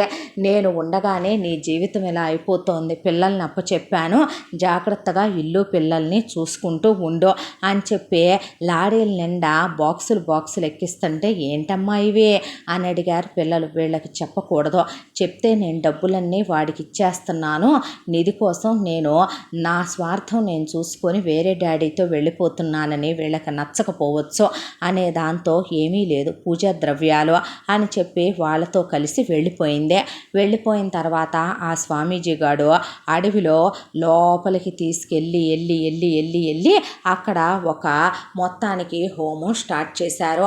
హోమం స్టార్ట్ చేసిన తర్వాత నువ్వు ఈ ద్రవాన్ని తాగాలి బిడ్డ అని మొత్తం ముందు కలిపిన ఏదో ద్రవం ఇస్తే అది తాగి నేను చెప్పిన మంత్రజపం చెయ్యమ్మా, పసుపు బట్టలు కట్టుకో అని జుట్టు ఎరబోయించి పసుపు రాసి పెద్ద బొట్టు పెట్టి కూర్చోబెట్టి సాంబ్రాణి వేశారు. వేసి మత్తులోకి వెళ్ళబోయే ముందు వీటన్నిటి మీద సంతకాలు పెట్టమ్మా అని డాక్యుమెంట్లన్నిటి మీద సంతకాలు పెట్టించేసుకొని ఆ తర్వాత ఇక నువ్వు ఆ మంత్రం ఆపకుండా చెప్పన్నా కళ్ళు తిరిగి పడిపోయింది. ఆ తర్వాత కళ్ళు తెరిచి చూసేసరికి అక్కడ కాలిపోయిన కట్టెలు బూడిద తప్ప స్వామీజీ లేడు, శిష్యులు లేరు, బంగారం వెండి డైమండ్స్ వాటితో పాటు తెచ్చినటువంటి డబ్బులు లేవు. దాంతో ఇక ఆ అడవిలో ఎటెల్లాలో తెలియలేదు, ఏడుపు వచ్చింది. అంతలోకి ధైర్యం తెచ్చుకొని నేను మారిపోయి ఉంటాను, ఇప్పుడు నాకు నవయవ్వనం వస్తుందన్నాడు, నేను చిరంజీవిగా మారతానన్నాడు అని స్వామి అని వెతుక్కుంటూ వెళ్ళి అక్కడ ఒక చెరువు కనపడితే నీళ్లు తాగి తన అందాన్ని దేవనందగా ఎలా ఉన్నానా అని చూసుకుంటే చిచ్చి ముసల్దానిగానే ఉన్నానేంటి నేను ఇలాగా అని చెప్పి గుణశేఖర్ అని అరుచుకుంటూ వెళ్ళిన తర్వాత ఆ అడవిదారిలో పడి కొంత దూరం వెళ్ళేపాటికి పులులు సింహాలు అరుపులు వినపడి భయం పుట్టి ఒక చెట్టు దొరికితే మెల్లిగా గుడుగుడుమని ఆ చెట్టుకి రాత్రంతా చెట్టు మీదే ఏలాడుతా కూర్చొని తెల్లాడి కిందకు దూకేసి మెయిన్ రోడ్డు దాకా ఎట్టాగొట్టా వచ్చి ఒక లారీలోని పట్టుకొని ఇంటికి చేరుకుంది. ఇంటికి చేరుకున్నాక ఏమైందమ్మా అని కొడుకులు అడిగితే జరిగింది చెప్పేపాటికి పక్కా నవ్వారు. వచ్చేసారు ఆయన కొడుకులు కోడళ్ళు. అయిపోయి ఈలోపు ఇక వీళ్ళ ఆస్తి వివరాలు తెలియనివ్వకూడదు అనుకుంటూ ఉండగానే మీరిల్లు ఖాళీ చేసి వెళ్ళిపోవాలి, ప్రాపర్టీలు మొత్తం మావి అని ఎవరెవరో వస్తే ఎవడరా వాడు మా ప్రాపర్టీలు మీ అనేది అని ముసలాయన మాట్లాడితే మీ ఆవిడే సంతకాలు పెట్టించిందే, ఇది మీ ఆవిడ సంతకమేగా అని వాళ్ళు చూపించేపాటికి మంగవైపు చూస్తే తల దింపేసి ఆ స్వామీజీ గారు మోసం చేశాడయ్యా అనేపాటికి ఊరంతా తిరిగి రాజ్యాలన్నీ గెలుచుకొచ్చిన రాజు ఇంటెనకమాల అనకూడదులే కానీ నూతిలో పడి సచ్చాడంట. పనికి మాలిందానా, పిల్లలకి ఏం మిగులుద్దాం అనుకున్నావే, ఇన్ని సంవత్సరాలుగా నువ్వు ఎన్ని పాపాలు చేసినా ఎన్ని తప్పులు చేసినా నేను పిల్లల కోసమే లెమ్మనమని నోరు మూసుకొని కుటుంబం కోసం ఆలోచిస్తున్నావని ఊరుకున్నాను. అన్ని సంబంధాలు ఆర్థిక సంబంధాలేనని చివరికి ఆ రూపాయి లేకుండా చేసుకున్నావు పనికి మాలిందానా అన్న తర్వాత గేదెలు కోడళ్ళ బిజినెస్లో మొత్తం ఆక్రమించేసుకున్నారు వాళ్ళు. అక్కడి నుంచి కట్టుబట్టలతో రోడ్డు మీద నుంచోబెడితే వియాల వారి దగ్గరికి వెళ్తే తలా ఒక వారం ఉంచుకొని మీ అత్తకి తిక్క బాగా కుదరాలే ఒళ్ళు బలిసి కోట్ల రూపాయలు ఉన్నాయని కొవ్వెక్కి మీ అత్త ఇలాంటివన్నీ చేసిందనేసరికి పుట్టింటి వాళ్ళని నానా తిట్లు తిట్టి మీ ఇంటికే గాంగా వచ్చామని ఇలా అంటున్నారని చెప్పి కోడళ్ళు అత్తను తీసుకొని బయటకు వచ్చేసారు. కొడుకులు ఉద్యోగాలు కావాలి మిగిలినే. దాంతో ఒక ఇల్లు అద్దెకి తీసుకొని అద్దెంట్లోకి మారితే దిగులేసేసుకుంది. ప్రతిరోజు ఇనపెట్టి తీసి డబ్బు కట్టలు నగలు చూసుకుంది, నాకు నిద్ర పట్టదు అన్నీ పోయినాయి కదో అని చెప్పి దిగులేసుకొని కళ్ళు తిరిగి పడిపోతే హాస్పిటల్ తీసుకెళ్లేపాటికి ఎక్కడన్నా టెస్టులు చేసి డాక్టర్లు ఫైల్ ఇస్తారు, అలాంటిది పెద్ద బుక్కే ఇచ్చారు మంగతాయారికి. ఏంటివన్నీ అనేసరికి నీ ఒంట్లో ఉన్న రోగాలు అన్నాడు ఆయన. అంటే రోగాలున్నాయా నాకు? మరి మనుషులన్న తర్వాత విటమిన్స్ మినరల్స్ కాల్షియము అన్నీ ఉన్న ఆహారాలు తినాలమ్మా. ఇన్ని సంవత్సరాలుగా పచ్చళ్ళు వేసుకొని తిని పేగులు ఒరిపిచ్చేసుకొని పాలు పెరుగు వెన్న నెయ్యి లాంటివి లేకుండా నువ్వు మన్ను తిని బతికినట్టు తయారైపోయావు. దాంతో నీ బాడీలో sugar BP ulcer cancer kidney problem heart problem liver problem ఉండాల్సిన బ్రెయిన్ ప్రాబ్లం అన్ని రకాల కాంప్లికేషన్స్ వచ్చి ఉన్నాయి నీకు. మొత్తం ఇప్పుడు నీకు ఆపరేషన్ చేయించాలంటే 2 కోట్ల రూపాయలు అవుతాయి, లేకపోతే టపా కట్టేస్తావని చెప్పేపాటికే కోడళ్ళు ఏ పని చేయించకూడదమ్మా ఆవిడతో అని మందులు రాసి పంపించిన తర్వాత వాళ్ళు ఎందుకు చూస్తారు నన్ను? మానవ సంబంధాలన్నీ ఆర్థిక సంబంధాలే. డబ్బులు ఉంటేనే చూడటం అంతంత మాత్రం, డబ్బులు లేకపోతే మొగుడికి నేనొద్దు కొడుకులకి నేనొద్దు కోడళ్ళకి నేనొద్దు అనేసరికి ఇంటికి తీసుకొచ్చి షిఫ్ట్లు వైజ్గా కోడళ్ళు పొద్దున్నే ఒక కోడలు, మధ్యాహ్నం ఒక్కోళ్ళు, సాయంత్రం ఒక్కోళ్ళు, రాత్రికి ఒక్కోళ్ళు అన్నీ ఎత్తిపోస్తూ మంచంలో ఉంచి స్నానాలు అవి చేయిస్తూ చూస్తూ ఒకవైపున మాకేం వండుకోలేదు అత్తయ్య, నీ వరకే వండానని జానకి టిఫిన్ చేసి పెట్టా, ఆ తర్వాత గీత నీకోసమే మటన్ కైమా తెప్పించానత్త అని మాళవిక ఒకవైపున నీ వరకే ఈవినింగు బజ్జీలు వేసామత్తయ్య అని నీ వరకే పళ్ళరసం తెప్పించామని వసుంధర ఇక ఇలా పట్టి పెట్టం మొదలు పెడితే కళ్ళమ్మ నీళ్లు తిరిగినాయి మంగతాయారికే. నేను వీళ్ళకి ఏం చేశాను ఏమిచ్చానో? వియ్యాల వాళ్ళని కోడళ్ళు డబ్బులు అడిగితే మీ అత్త ఒళ్ళు బలిసి ఉన్నాయన్నీ పోగొట్టుకొని కొవ్వెక్కి రూపాయి లేకుండా చేసుకుంటే మీ అత్త ఏమైనా వ్యాపారం పెట్టి నష్టపోయిందేమే? అడ్డమైన స్వామీజీలని నమ్మి నష్టపోయి మా మీద పడి బతికేద్దామని అనుకుంటే ఎవడు తేరగున్నాడో అనేపాటికి వాళ్ళన్నది కూడా నిజమేగా అనిపించింది. కోడళ్ళు పుట్టింటోళ్లతో తగాదాలు పెట్టుకొని తెగదెంపులు చేసేసుకున్నారు. అది ఇంకో బాధ. ఆ తర్వాత ఒకవైపున కొడుకులు ఉద్యోగాలకు వెళ్ళొస్తూ ఉంటే అప్పుడు గమనించింది పెద్దబ్బాయి కళ్ళు కనపడకపోవటం, పెద్ద కోళ్ళు కడుపులో నొప్పని పడుకోవటం, రెండో కొడుకు కోళ్ళకు బాగాలేదు, మూడో కొడుకు కోళ్ళకు బాగాలేదు, నాలుగో కొడుకు కోళ్ళు నీరసంగా ఉన్నారు, ముసలాయన అలాగున్నాడని డాక్టర్ వస్తే ఏమైందండి వీళ్ళకి? నీకన్నా ముందే ఆల్రెడీ వీళ్ళు వరుసగా లిస్టులోనే ఉన్నారమ్మా, కాకపోతే వీళ్ళందరినీ బీట్ చేసి నువ్వు ప్లేసు చేంజ్ అయ్యావు అంతే. అంటే అర్థం కాలేదు డాక్టరు అనేసరికి ఇందులో అర్థం కాకపోవటానికి ఏముంది, నీ వాళ్ళకు ఉన్న రోగాలు ఇయ్యే, నీ వాళ్ళు తిండి లేక తయారైంది ఇలాగా, వీళ్ళందరికీ ట్రీట్మెంట్లు ఇవ్వాలంటే అయ్యే ఖర్చు ఇది అని డాక్టర్ చెప్పేసరికి అవునా అని ఇదంతా రావటానికి నువ్వే కారణం, మరింట్లో తిండి తినకుండా నీళ్లు తాగకుండా ఉంటే మనుషులు అలాగా ఎలాగవుతారో అని వెళ్ళిపోయాడు డాక్టరు. దాంతో ఇక కొడుకులు నలుగురు కలిసి తల్లిని చంపుకోలేరు కాబట్టి లోను పెట్టి 4,25,00,000 కోటి రూపాయలు తీసుకొచ్చారు. ఆ తర్వాత ఇన్ని సంవత్సరాలుగా ఆయన ఒకే చోట పనిచేయడం, ఆయనకు మంచి పేరు ఉండటంతో స్నేహితుల్ని, తెలిసిన వాళ్ళని, ఆఫీసులో సార్ గారు వాళ్ళని అడిగి ఆయన 1 కోటి రూపాయలు తీసుకొచ్చాడు. ఆ 2 కోట్లు అక్కడ పెడితే ఇక ఆపరేషన్ చేయిద్దాం అనుకుంటే, నేను మీకేమిచ్చాననరా, ఎందుకు ఇదంతా, వద్దయ్యా, బయట వడ్డీలు కట్టలేరు, ఆ డబ్బులు ఇచ్చేసేయండి, వడ్డీలు ఎంతెంత అవుతాయో తెలుసారా, మీ వల్ల కాదురా నాన్న, మరి అన్నాళ్ళు నువ్వెలా దిప్పావే అదే వడ్డీలకి, నేనెవరికి అన్యాయం చేయలేదయ్యా, ఎవరిని వచ్చి నా దగ్గర తీసుకోమనలేదు, ఏదో తాపత్రయం, రూపాయి అంటే ఇష్టం, దాంతోనే వాళ్ళు వచ్చి నా దగ్గర తీసుకొని వెళితే నాకు ధర్మంగా తీసుకున్నోళ్ళు తీసుకున్నట్టు ఇచ్చేస్తే నేను ఎవరినేమీ అనలేదు, అలా కాకుండా చేసిన వాళ్ళని మాత్రమే వెళ్ళి వాళ్ళయే నాకు రావాల్సిన లెక్క చూసి రాయించుకొచ్చాను, మీరు కట్టలేరు నాన్న, ఈ 1 కోటి రూపాయలు కట్టేసే, కనీసం ఆ 1 కోటి పెట్టి పిల్లలకి ఒక ఇల్లన్నా కట్టించయ్యా, నలుగురికి 4 పోర్షన్లుంటాయి, ఎందుకు పోబోయే నా మీద ఖర్చు పెట్టడం, 50% నేను 50-50 ఛాన్సెస్ ఏనని కదా డాక్టర్ చెప్పాడు, నేను బతకొచ్చు పోవచ్చు, ఉన్నా నేను ఎందుకు పనికిరాను, పోనీ ఆ 2 కోట్లు నాకు ఇవ్వు, ఒక 5 సంవత్సరాలు కళ్ళు మూసుకోండి, దాన్ని నేను ఎంత చేసి పోతానో చూతురుగానే అనేపాటికే అత్తయ్య పిచ్చి మాటలు మాట్లాడబాకు అన్నారు కోడళ్ళు. అన్న తర్వాత, నీకన్నా మాకేది ఎక్కువ కాదులే అమ్మా అంటే, ఎందుకురా ఈ అమ్మ అంటే అంత ప్రేమ, చిన్నప్పటి నుంచి ఎప్పుడు మిమ్మల్ని దగ్గరకు కూడా తీసెరగనగాయ్యా, అన్నాక ఏ ముహూర్తాన నిన్ను పెళ్లి చేసుకున్నానో కానీ ఆ ముహూర్తం నుంచే నా బతుకు నువ్వు కుక్కలు చింపిన విస్తరు చేసినా, తిండే పెట్టకపోయినా, మా నాన్నని బాధలే పెట్టినా, ఇక్కడికి తెచ్చినా, నువ్వు కడుపులే తీయించుకున్నా, పిల్లల్ని నువ్వు దగ్గరికి తీయకపోయినా, నేను కష్టాలే పడ్డానో, నష్టాలకే ఓర్చానో, అంతా దాంట్లో కూడా నేను అనుకునేది ఏంటో తెలుసంటే, నువ్వనే దానివే ఉంటే మాకు కొండంత అండగా ఉంటుందనే, ఇంటికి నువ్వొక ఆడదిక్కువని ఎప్పుడూ అనుకోలేదే, నిజం చెప్పాలంటే మా అందరికీ నువ్వే తోడు, మా అందరినీ నువ్వే నడిపిస్తావు అనుకునేవాడినే, ఇవాళ కాకపోతే రేపైనా తెలుసుకుంటావు అనుకునేవాడినే, అమ్మ నువ్వు మమ్మల్ని దగ్గరికి తీయకపోయినా, నువ్వనే దాని ఇంట్లో సందడిగా తిరుగుతుంటే అదొక ఆనందం అనిపించేదే,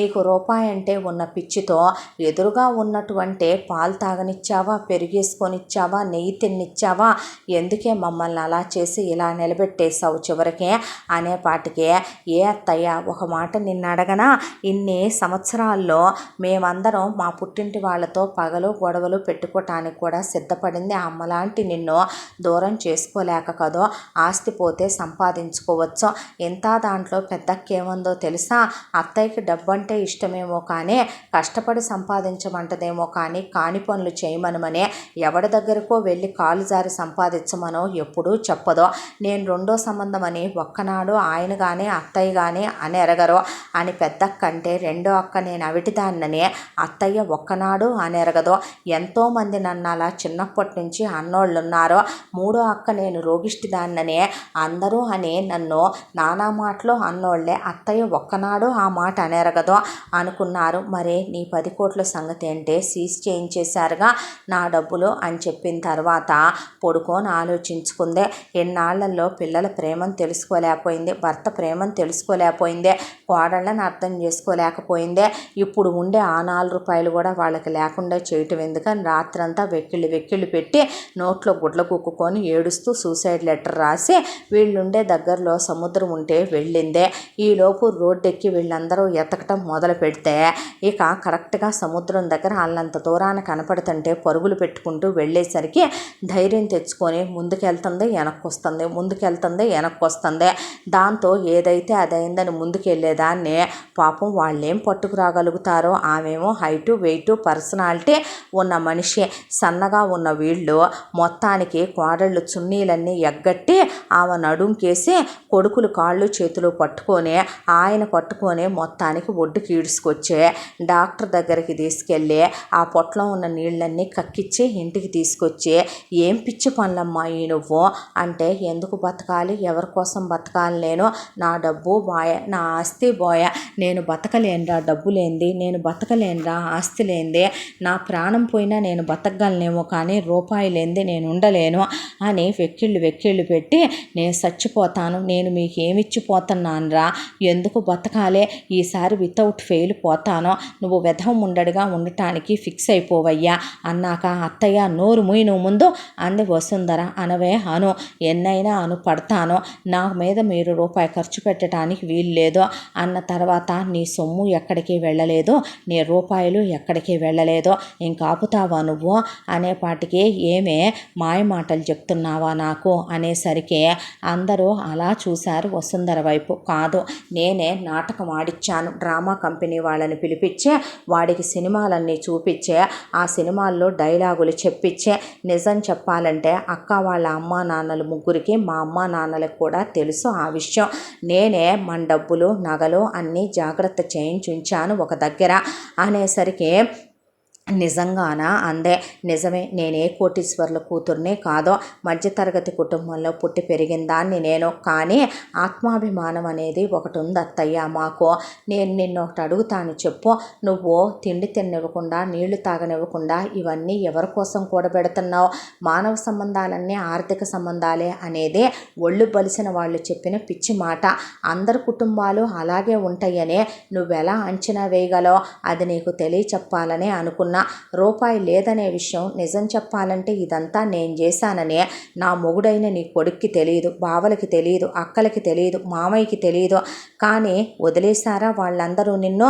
నీకో విషయం చెప్పమంటావా, నీకోసం పుట్టింటి వాళ్ళతో గొడవలు పెట్టుకుంటే ఆ పుట్టింటి వాళ్ళు నీ ప్రాణం కాపాడమని ఎందుకంటారో, నేనే మా అత్తయ్యకి బుద్ధి చెప్పాలని ఇదంతా చేస్తున్నాను, సహకరించమనే వాళ్ళని అడిగాను అనేసరికి, వాళ్ళు వచ్చి ఇగోమ్మా నీ డాక్యుమెంట్లు, నీ డబ్బులు, నీ బంగారం, నీ వెండి అనే మొత్తం తెచ్చి అక్కడ పెడితే అవన్నీ చూసుకొని, బెల్లీ డ్యాన్స్ దగ్గర నుంచి జంబో డ్యాన్స్ దాకా, ఏరోబిక్స్ దగ్గర నుంచి అన్నీ ఎగిరి డ్యాన్సులు వేసుకుందే, నీకే రోగము లేదు, ఈ ఫైల్ ఫేక్, డాక్టర్ గారితో నేనే చెప్పించాను, కానీ మామయ్య దగ్గర నుంచి మాకందరికీ ఉన్న రోగాలు నిజం, నువ్వు డబ్బులు కూడబెట్టచ్చు అత్తయ్య, కానీ ఆ కూడబెట్టిని ఎవరికి ఇవ్వటానికి చేస్తున్నావే, నువ్వంటే మాకిష్టం, మా తల్లి లాంటి దానివని నిన్నేమీ అనలేకపోతున్నావు, కానీ మా పసుపు కుంకాలపోయి మేము విధవలమైతే నువ్వు చూస్తావా, మామయ్య పోయి నువ్వు విధవైతే తోడు లేకుండా ఉండగలవా, ఎవరి కోసం పోగు చేస్తున్నావు, ఇప్పుడు దాకా మేము బిడ్డా పాపల్ని కనకుండా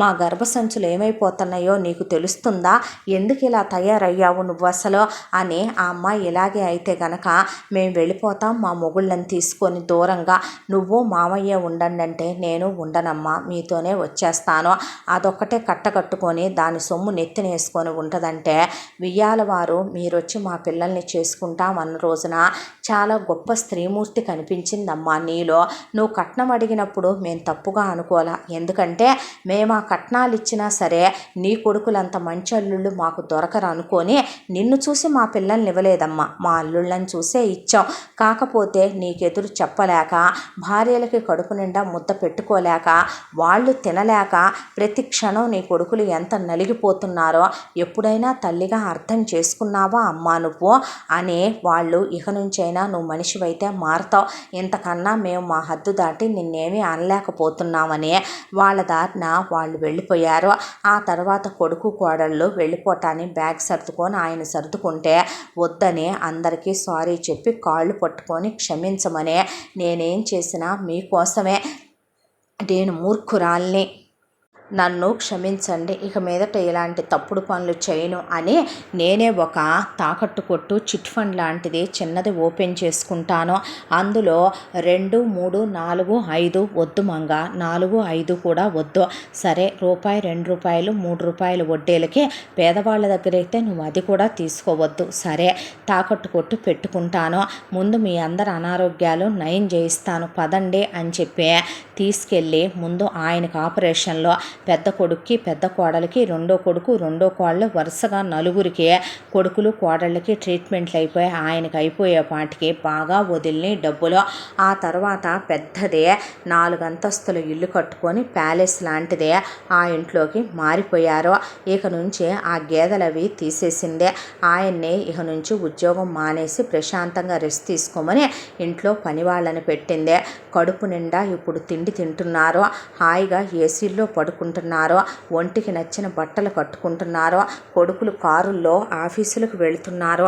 కోడళ్ళు ఖాళీగా ఉండకూడదని మళ్ళీ వాళ్ళ పాత వ్యాపారాలే వాళ్ళు వద్దులేమ్మా మీరు పెట్టుకోమాకండే అన్న చేస్తాంలే అని జానకి మనుషుల్ని పెట్టుకొని బొటిక్కు, గీత మనుషుల్ని పెట్టుకొని మగ్గం వర్కులు, మాళవిక మనుషుల్ని పెట్టి స్వీట్ షాపు, వసుంధర మనుషుల్ని పెట్టి బ్యూటీ పార్లరు రన్ చేయిస్తూ ఇక ఆ ట్యూషన్లు అవన్నీ ఎత్తిపడేసి ఇప్పుడు వాళ్ళు ఎవరి కోసమో సంపాదించక్కర్లేదు, టైంపాస్ కోసమే. కోడళ్ళు నలుగురు కూడా చక్కగా మొగుళ్ళతో పాటు అలా కారులో వెళ్ళి మొగుళ్ళు అక్కడ దింపేస్తే శుభ్రంగా సాయంత్రం వచ్చేటప్పుడు పిక్ చేసుకుంటూ ఇప్పుడు వాళ్ళు హనీమూన్లకి వెళ్ళొచ్చే ఒకళ్ళ తర్వాత ఒకళ్ళని కందామనుకొని ముందు పెద్దమ్మాయి ఒకళ్ళని, రెండో అమ్మాయి ఒకళ్ళని, మూడో అమ్మాయి ఒకళ్ళని, నాలుగో అమ్మాయి ఒకళ్ళని కన్న తర్వాత ఇక నలుగురు ఒక్కొక్కళ్ళని చాలు అని ఆపరేషన్ చేయించేసుకున్నారు. వాళ్ళ హెల్త్ కండిషన్లు బాగాలేదని డాక్టర్లు కూడా సెకండ్ కిడ్ కోసం ప్రిఫర్ చేయలే. 2 మనవరాళ్ళు 2 మనవళ్ళు పుట్టిన మంగ ఏమీ అనలేదు. ఒక తాకట్టు కొట్టు పెట్టుకుందే, అడ్డమైన వ్యాపారాలు తీసేసిందే, దాన ధర్మాలు చేయటం మొదలుపెట్టింది. గుళ్ళు గోపురాలకి తీర్థయాత్రలకి వెళ్ళొస్తున్నారు, కడుపు నిండా తింటున్నారు. పూజ పునస్కారాలు, హోమాలు, యజ్ఞాలు, యాగాలు, చదువు లేని పిల్లల్ని చదివించటాలు, ఎవరికైనా పెళ్లి చేసుకోలేని స్థితిలో ఉంటే గనక వాళ్ళకి పెళ్లి చేయటాలు, కాళ్ళు చేతులు లేని వాళ్ళకి సైకిళ్ళు అవి కొనివ్వటాలు, వాళ్ళకి జైపూర్ కాళ్ళు చేతులు పెట్టించటాలు, కాస్త మంచి పనులు చేస్తుంటే ఇది ఇప్పుడు దాకా చేసిన పాపాలన్నీ క్షమించయ్యా అని ఈశ్వరరావు దేవుడి దగ్గర పడి కొట్టుకుంటూ మొత్తానికి మంగ తన తాకట్టు కొట్టుకు వెళ్ళొస్తూ ఇలా రూపాయి, 2 రూపాయలు, 3 రూపాయలు వడ్డీ మాత్రమే తీసుకుంటూ ఇక బిజినెస్ని అలా రన్ చేసుకుంటూ వస్తోంది. నిజమైన ఆనందం ఎందులో ఉంటుందో ఆమెకి ఇప్పుడు తెలిసొచ్చింది.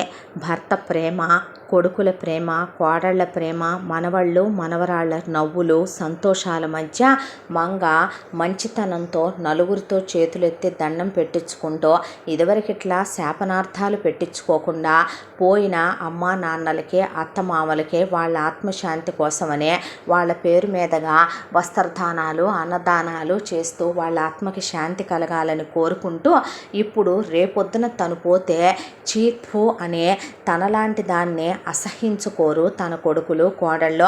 సమాజం కూడా ఇప్పుడు తన్ని చేదరించుకోదో. నిజమే కోడళ్ళన్నమాట. తను అంతకుముందు వ్యాపారంలో మిత్రుల కన్నా శత్రువులనే ఎక్కువ సంపాదించుకుందే. వాళ్ళల్లో ఎవడో ఒకడు పగబట్టి తన భర్తనో బిడ్డలనో మనవాళ్ళనో కోడళ్లనో ఏదన్నా చేసుంటే తనేం చేసేదే? లేసినాళ్ళ మంచిదయ్యి దేవుడు తన యందున ఉన్నాడు కాబట్టి తన కుటుంబానికి ఏమీ కాలేదు. పాపాలు చేయటం తప్పు, ఆ పాపాలకి భయపడటం మరో తప్పు. ఇక నుంచైనా బుద్ధి తెచ్చుకొని బుద్ధిగా ఉండాలనే ఈ పిసినారి అత్తనే నా తెలివైన చిన్న కోడలు మార్చిందనే కోడళ్ళ బుగ్గలు గిల్లే కోడళ్ళనే అత్తగా కాదు అమ్మగా దగ్గరికి తీసే నిజంగానే మంగ మారే కొడుకుల్ని కోడళ్ళని భర్తని చాలా ప్రేమగా చూసుకుంటూ మనవళ్ళు మనవరాళ్ళ చిరునవ్వులతో సంతోషంగా ఆమె జీవితం గడిచిపోతూ ఆనందంగా ఈ కథ ఇలా కంచికి చేరిందే. ఇంతటితో ఈ కథ సమాప్తం. మళ్ళీ మరొక మంచి కథతో కలుసుకుందాం. తప్పకుండా మన ఛానల్ని లైక్ చేయండి, షేర్ చేయండి, సబ్స్క్రైబ్ చేయండి, బెల్ ఐకాన్ క్లిక్ చేసి ఆల్ అనే బటన్ని ప్రెస్ చేయడం మర్చిపోకండి. ఈ కథను మనకు అందించిన కథా రచయిత్రి జి. శ్రీనివాస్ గారు. Thank you.